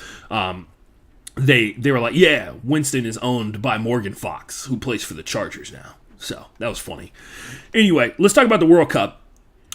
Qatar, the host nation, has now officially had the worst host nation World Cup appearance ever. They are 0-2 and have a goal differential of their goal differential is like 5-1 or something like that. And also, I would like to point this out. Having the worst host nation appearance ever is pretty impressive considering Brazil got smoked by Germany 7-1 in one of the World Cup games a couple years back in 2008. Qatar has a 5-1 goal differential and they lost to Ecuador. They got cooked by Senegal. They lost to Ecuador 2-0, which is like relatively decent, but Senegal beat them down 3-1. And it is impossible now, even though they have a game left versus the Netherlands that they're probably not going to win, to be honest with you. They have a game left versus the Netherlands that is the last game of pool play before they decide who moves on. it is impossible for Qatar to advance because they are 0-2.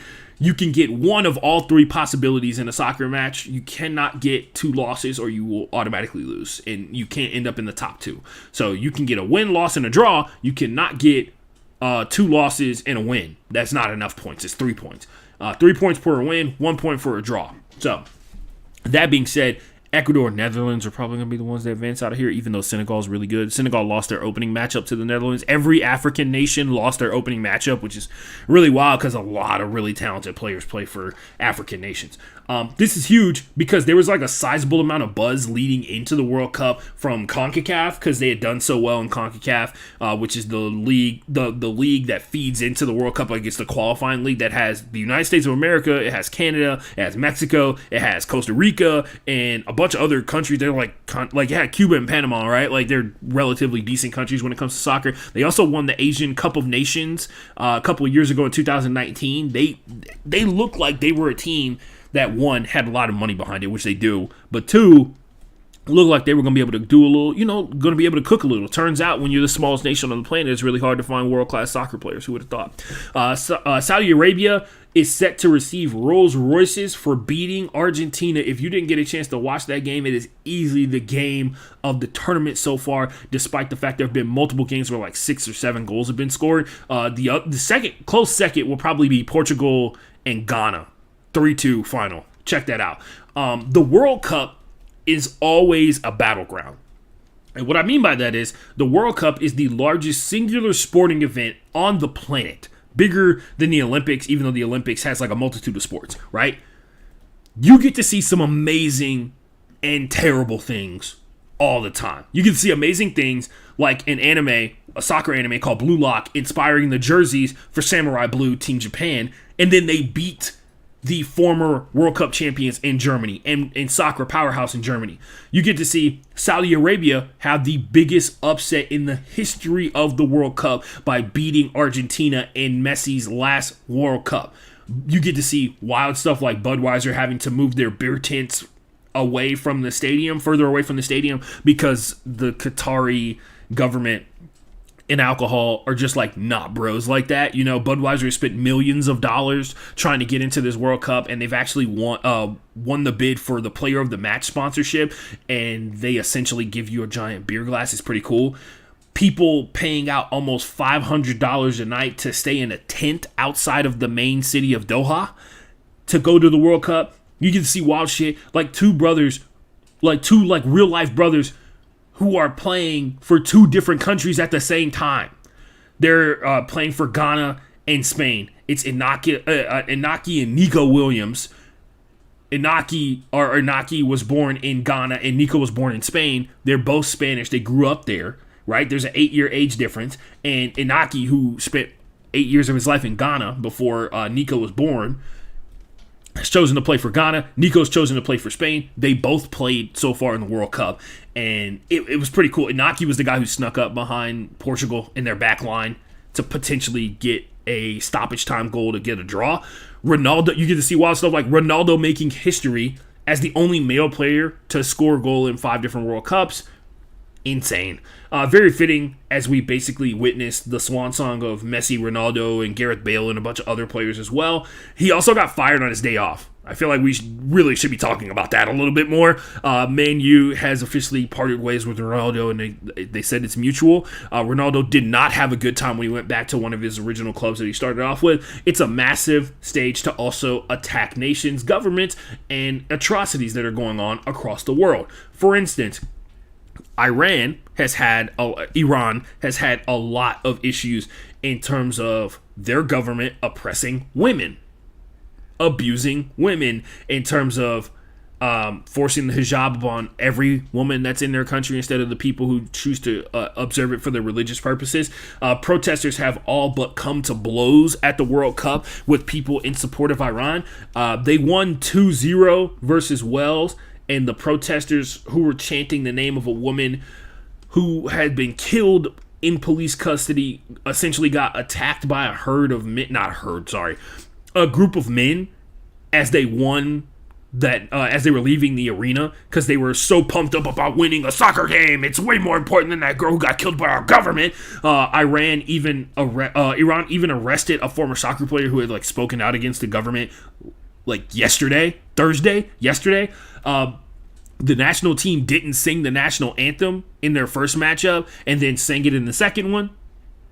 You know, somebody came in there and, you know, tuned them up a little bit, being like, hey, you must have forgot where we have to go after this is over. Also can't wait to hear, me personally, based off everything that I've been reading, I can't wait to hear about how Qatar as a nation is about to be bankrupt from the World Cup. They've built hotels specifically for this place. They've built restaurants. They've built 3 cruise ships, apparently, for the World Cup. And I'm assuming so that people can stay on the cruise ships and go to the games and stuff like that. I can't wait.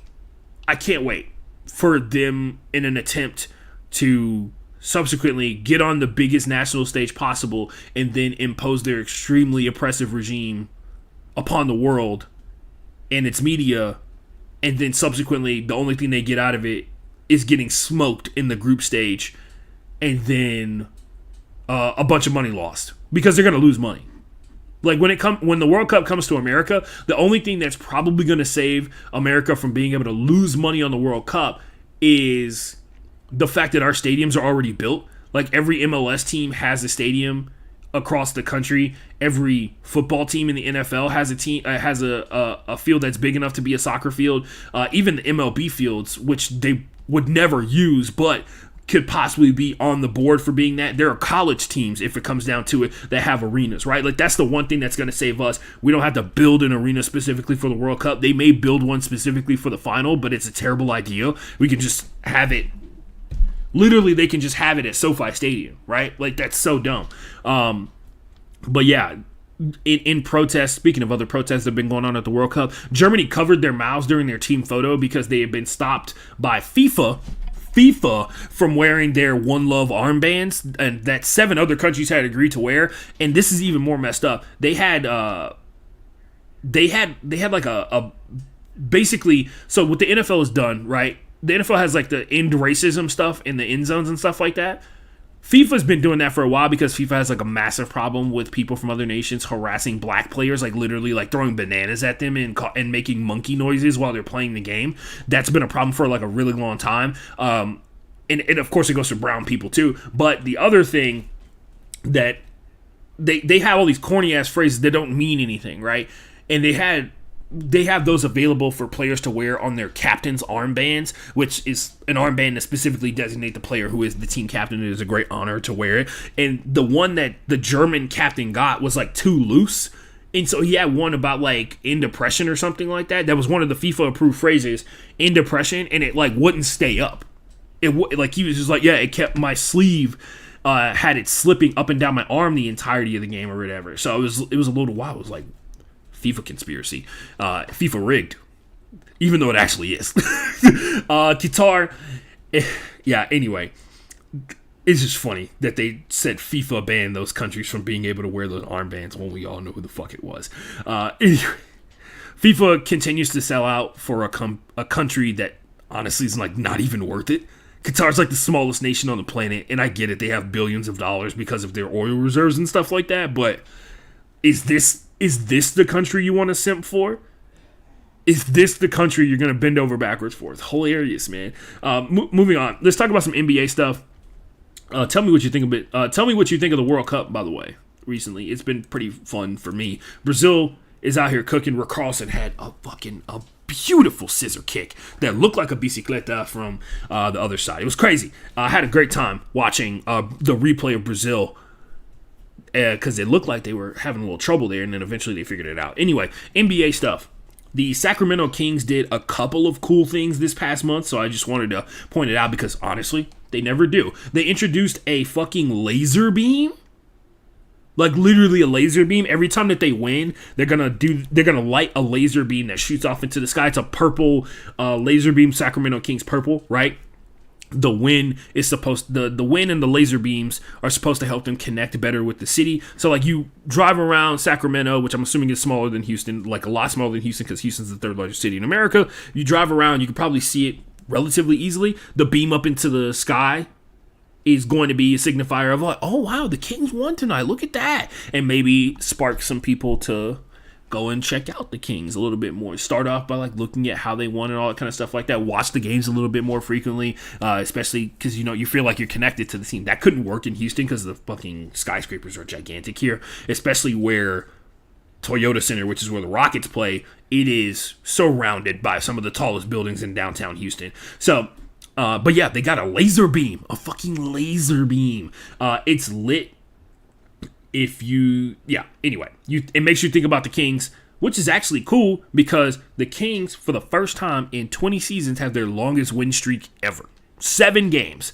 They also scored the most points ever against the Brooklyn Nets, 153 points 2 weeks ago. Like, the Brooklyn Nets have never surrendered more points than they did against the Sacramento Kings 2 weeks ago. What a time to be alive. They almost squeaked into first place a little bit earlier in the week. They are now 10-9 on the season instead of 10-6 like they were before. They're technically in 7th place, but I'll also put you in on a little secret. For those of you not watching the NBA, the West is absolutely insane right now. So the Kings are in 7th place. We're 20 games into the season. The Kings are in 7th place. They are also simultaneously 2 games out of first place in the West. Straight up, the team that is in first place in the West has 12 wins, and the Kings have 10, and they're in 7th place. So, yeah, it's going to be wild all the way to the end. Speaking of teams that are having a wild season, the Blazers are back. The Trailblazers are back, and all they had to do was cast the spell that would free Jeremy Grant from his internal imprisonment, a.k.a. get him in free agency from the Detroit Pistons. Anyway, he dropped 44 points on the Knicks yesterday. That's pretty cool, and the Blazers are in 5th place in the West. That doesn't really mean much based off what I just told you, where 2 games separate 7th place and 1st place, but still pretty cool because winning is winning. The Suns have the longest win streak in the NBA right now with 3. There is a 7-game losing streak going on, but don't worry, guys. The Spurs, while popping in the pocket universe of NBA Twitter because they do cool shit all pretty consistently, and being the only team where their head coach, Greg Popovich, ominously warned us not to bet on them to win the title. Still very suspicious of that. We are 20 games into the season, and they have lost 7 games in a row in the NBA season. But they are still 2 games ahead of the Houston Rockets. Can't wait for Victor Wembanyama to be a Rocket. It's going to be so lit. The Jazz are on a 3-game losing streak, despite the fact they're supposed to be sucking. Apparently, their players didn't get the memo. They are in 5th place in the West. The tougher conference, for sure, this week. Going back to how we were 20 games into the NBA season, the Lakers just won their first game on the road yesterday. And, yeah, that's like a real thing.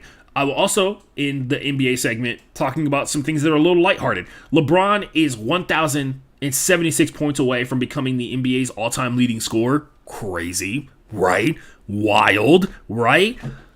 Over the course of an 82-game season, that is the equivalent of averaging 13.1 points per game.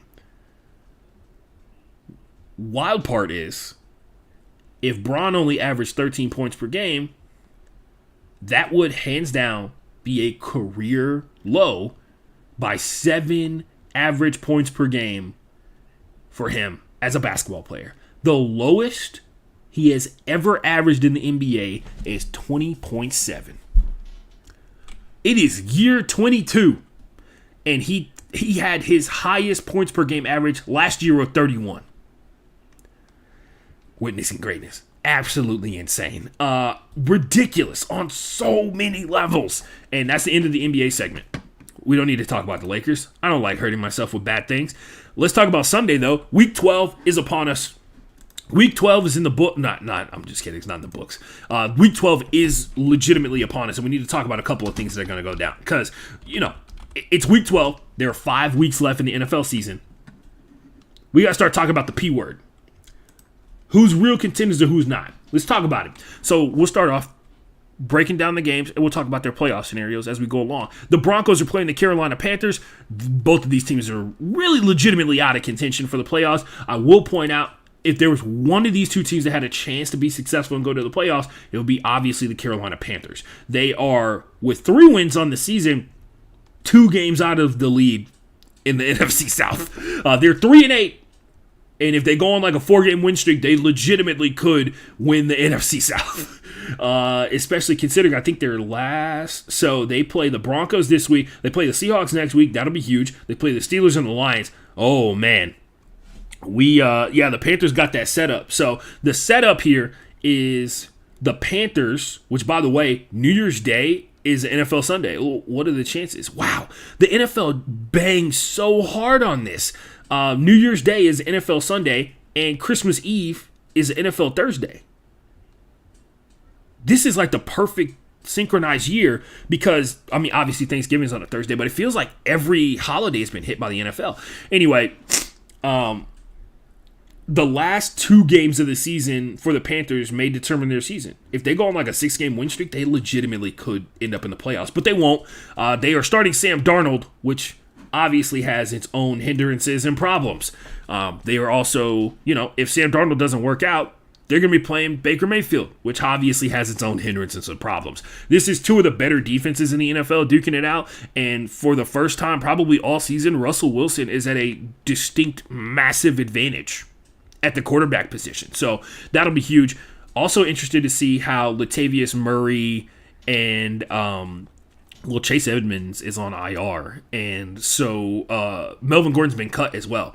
Interested to see how Latavius Murray shakes out. That's the big thing here. He seems like he's going to be the lead back for the entirety of this game, and that has not been the case for years for Latavius Murray because his time with the Saints, he's been the backup to Alvin Kamara, but the few times that he's been like the number one guy, he's been killing it. He killed it last week, did a killer job at the starting running back position. Always been a big question of like why people don't let him cook a little bit more. Speaking of the NFC South, the Tampa Bay Buccaneers, currently in the lead, tied for the lead with the Atlanta Falcons in the NFC South, are playing the Cleveland Browns, a team, one of the few teams in the AFC North that seems to be kind of idling a little bit, right? So they have 3 wins. The Browns and the Steelers are tied currently, and the Browns are 4 wins out of the first place spot for the AFC North, right? The Ravens are 7-3. The Browns are 3-7. There is a light on the other side of the tunnel. They think that they are going to get a franchise quarterback, and based off everything that we've seen with the Browns, adding Deshaun Watson into the equation is essentially going to make them unstoppable. With like 5 or 6 games remaining on the season, that'll be interesting to watch, the back half of it. I'm not here to have that other conversation until it's time for him to start. But yeah, the Tampa Bay Buccaneers and the Cleveland Browns are going to duke this one out. These are 2 of the better defenses in the NFL. I'm kidding. The Browns are markedly average. On a lot of cases have been below average. Their pass coverage has been the biggest suspect type situation. Also, the consistency of their pass rush is now up for grabs. That's been tough to see. Myles Garrett has been a factor of whether or not they've been successful, but overall, questioning whether or not, what the deal is. The Tampa Bay Buccaneers, on the other hand, have been one of the more dominant defenses when it's all said and done. And, I didn't pick a winner in that last game. I just realized that. I'll take the Denver Broncos. I thought it goes without saying. But the Tampa Bay Buccaneers overall, with Tom Brady back, I'm assuming some adjustments from Byron Leftwich as an offensive coordinator, and then now the running back situation kind of sorting itself out. The offensive line kind of seemed like it was, I hate to use the G word, but gelling is very important, actually, in the back half, and especially when they went to Germany and played against the Seattle Seahawks, who had one of the better pass rushes in the NFL based off everything we had known before. This could be another big win for the Tampa Bay Buccaneers, and I'm going to side with them despite the fact that I want the Browns to make the playoffs because I feel like they have a playoff caliber team, and honestly, I was entertaining the idea that they may be a Super Bowl team. So, and they were going to pop up late towards the end of the season. The Baltimore Ravens are playing the Jacksonville Jaguars. Show me potato salad. The Baltimore Ravens going to go out here and cook. Jacksonville Jaguars offense is completely stunted on a lot of factors, in particular their lack of desire to throw the ball further than 20 yards down the field. I will also point this out. AFC South rankings, the Jaguars are in third place in the AFC South. They are 1 game out of second. Second place is the Colts at 4-6. Jaguars are 3-7. The Texans are 1-8. 1-8-1. Jaguars started off the season pretty hot, and have cooled down like months ago. And so they're hardening right now. We'll see what happens, though. They play the Colts later on this season, and they legitimately could finish the season in second place in the AFC South and stumble into it. I'll take the Ravens, though, off the faith in their defense to be able to lock down Christian Kirk, who, by the way, has tied his career high in touchdown catches this season. He has 5, and he's never had more than 5 in his entire career. So one more, and he's having a career year. The Houston Texans are at the Miami Dolphins. This one seems a little bit too much of a layup, but I will point out, H-Town, hold it down. They're going to Miami, whatever. So I can't say that. Never mind. It would have been cool if they were coming to Houston. But this seems like too much of a layup, but the Dolphins have actually been consistent in terms of like beating the teams that they're supposed to beat. What they really have been doing is kind of punching above their weight a little bit when it's all said and done. But yeah, the Dolphins overall, as a whole, as a quarterback, with the quarterback situation going on, the Texans not looking so hot. Starting Kyle Allen this week, concerning, because they're like, Davis Mills has played so bad. He's the problem because we're trying to win. Wink. Yeah, I'll take the Dolphins, dude. I don't give a shit about the how weird this game looks because it is top-tier offense versus literally the worst offense in the NFL and a defense that suffers because of the ineffectiveness of the offense. Also a defense that cannot defend the run. So, yeah. The Bears are playing the Jets, but it's not the game you think it is. Both teams in this situation will not be starting their starting quarterback. Justin Fields has separated his shoulder because it turns out,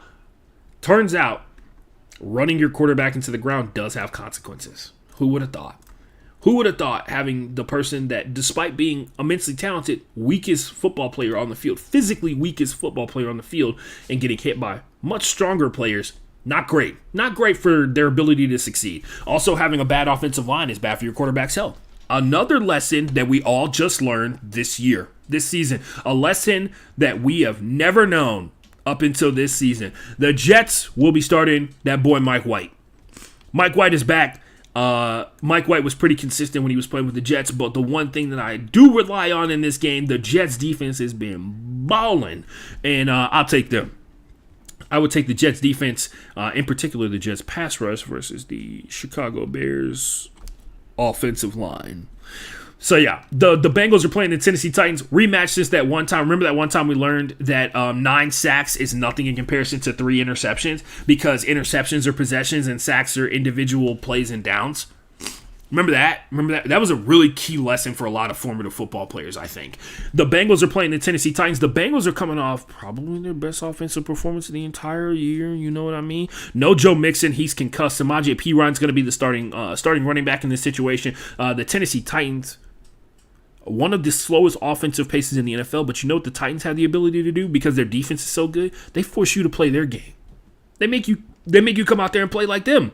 And if you can't play like them, you're not going to get it done. We'll see what happens. I'm interested to see the Bengals defense, heavily underrated, been basically carrying them while the offense has been trying to figure out what they got going on there. And so, the Tennessee Titans team, heavy run team, dependent upon their defense to go out there and get stops and generate turnovers. If they generate one turnover, they're probably going to win this game. But Ryan Tannehill kind of been cooking the last couple of games, especially now that people have like a litmus test of watching Malik Willis play football in comparison to Ryan Tannehill.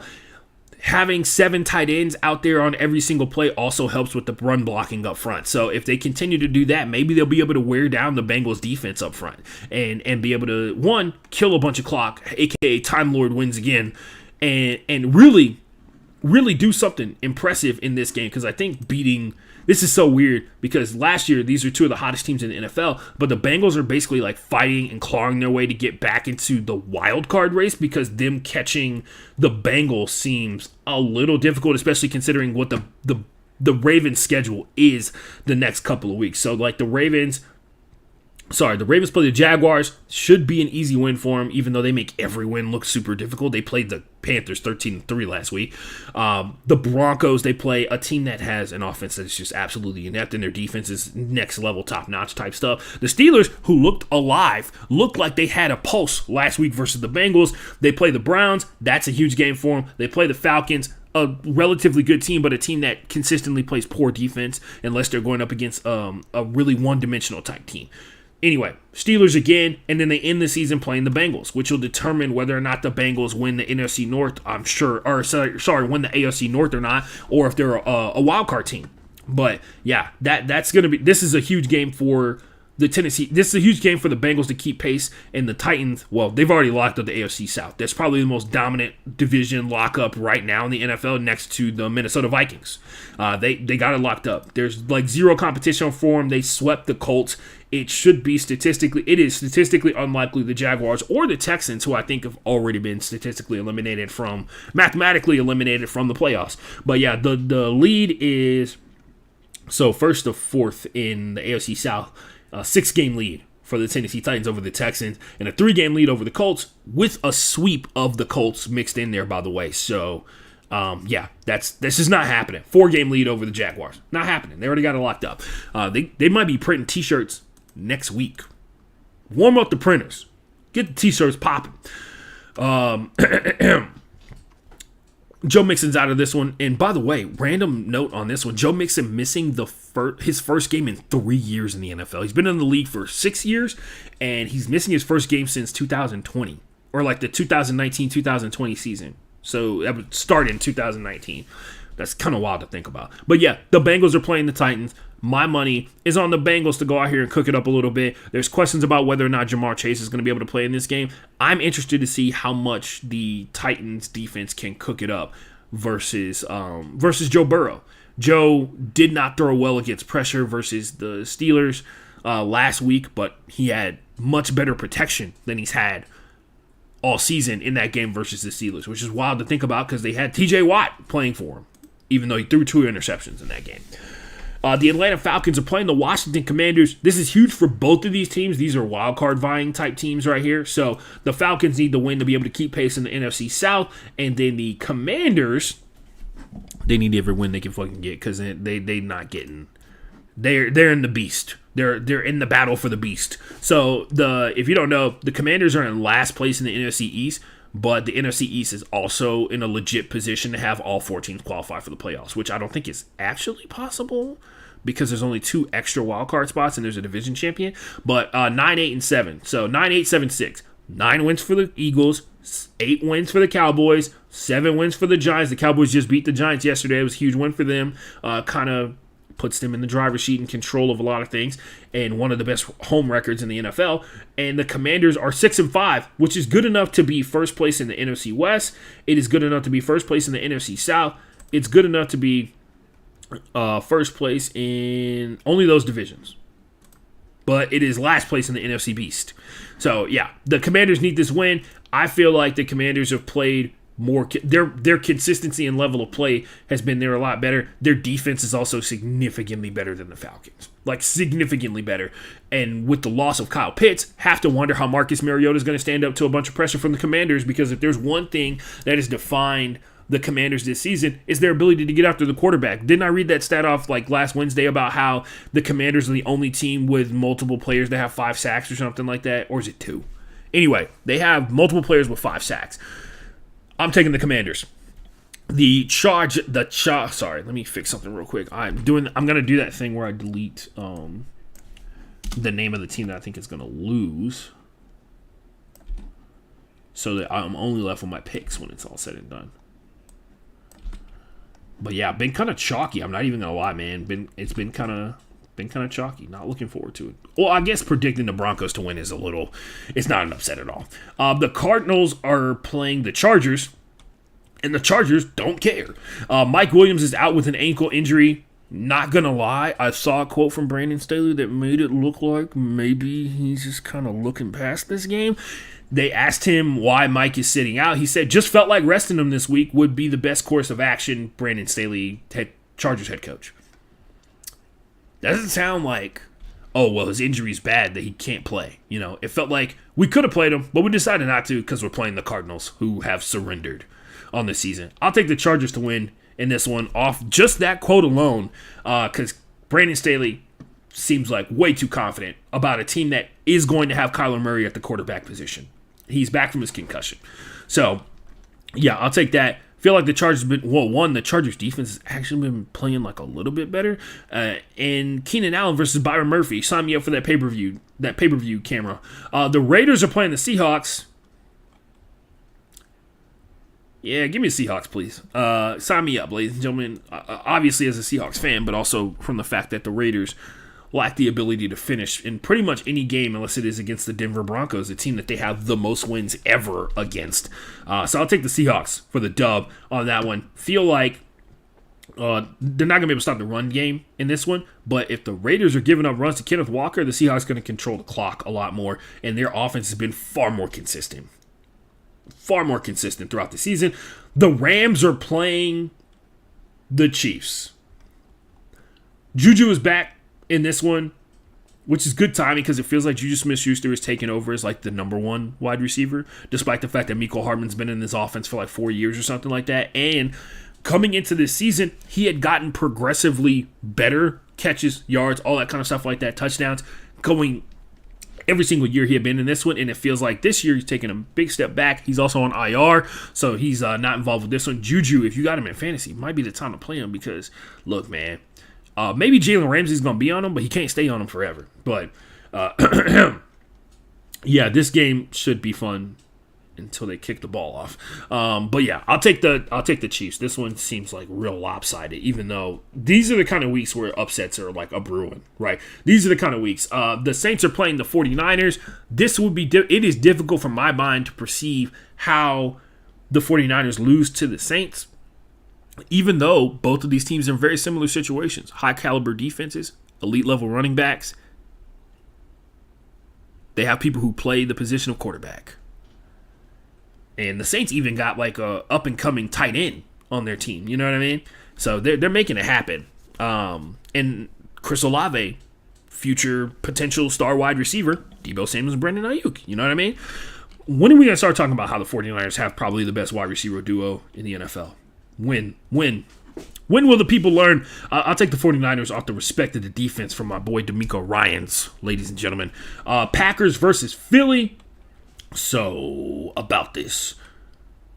Pressure up front from the Philadelphia Eagles. We'll point out, last two games have been looking kind of rough. They played against the Colts, and it felt like the only thing that prevented them from losing that game was the decision to lean on the run game, which is good. The Packers defense has had many suspect games this entire season, but for the most part, they still are very similar to what they did last year in terms of being able to be successful up front, expecting a lot of pressure in this one. Hopefully the play calling will change to adjust to that. And the Packers on offense, the Philadelphia Eagles have the number one intercepting cornerback in the NFL. So all those times where it looks like the wide receivers are nowhere near on the same page as the quarterback, maybe, just maybe, folks, maybe, just maybe that could play well into the hands of the Philadelphia Eagles secondary that is absolutely stupid ridiculous. So, yeah, I'll take the Eagles in that one.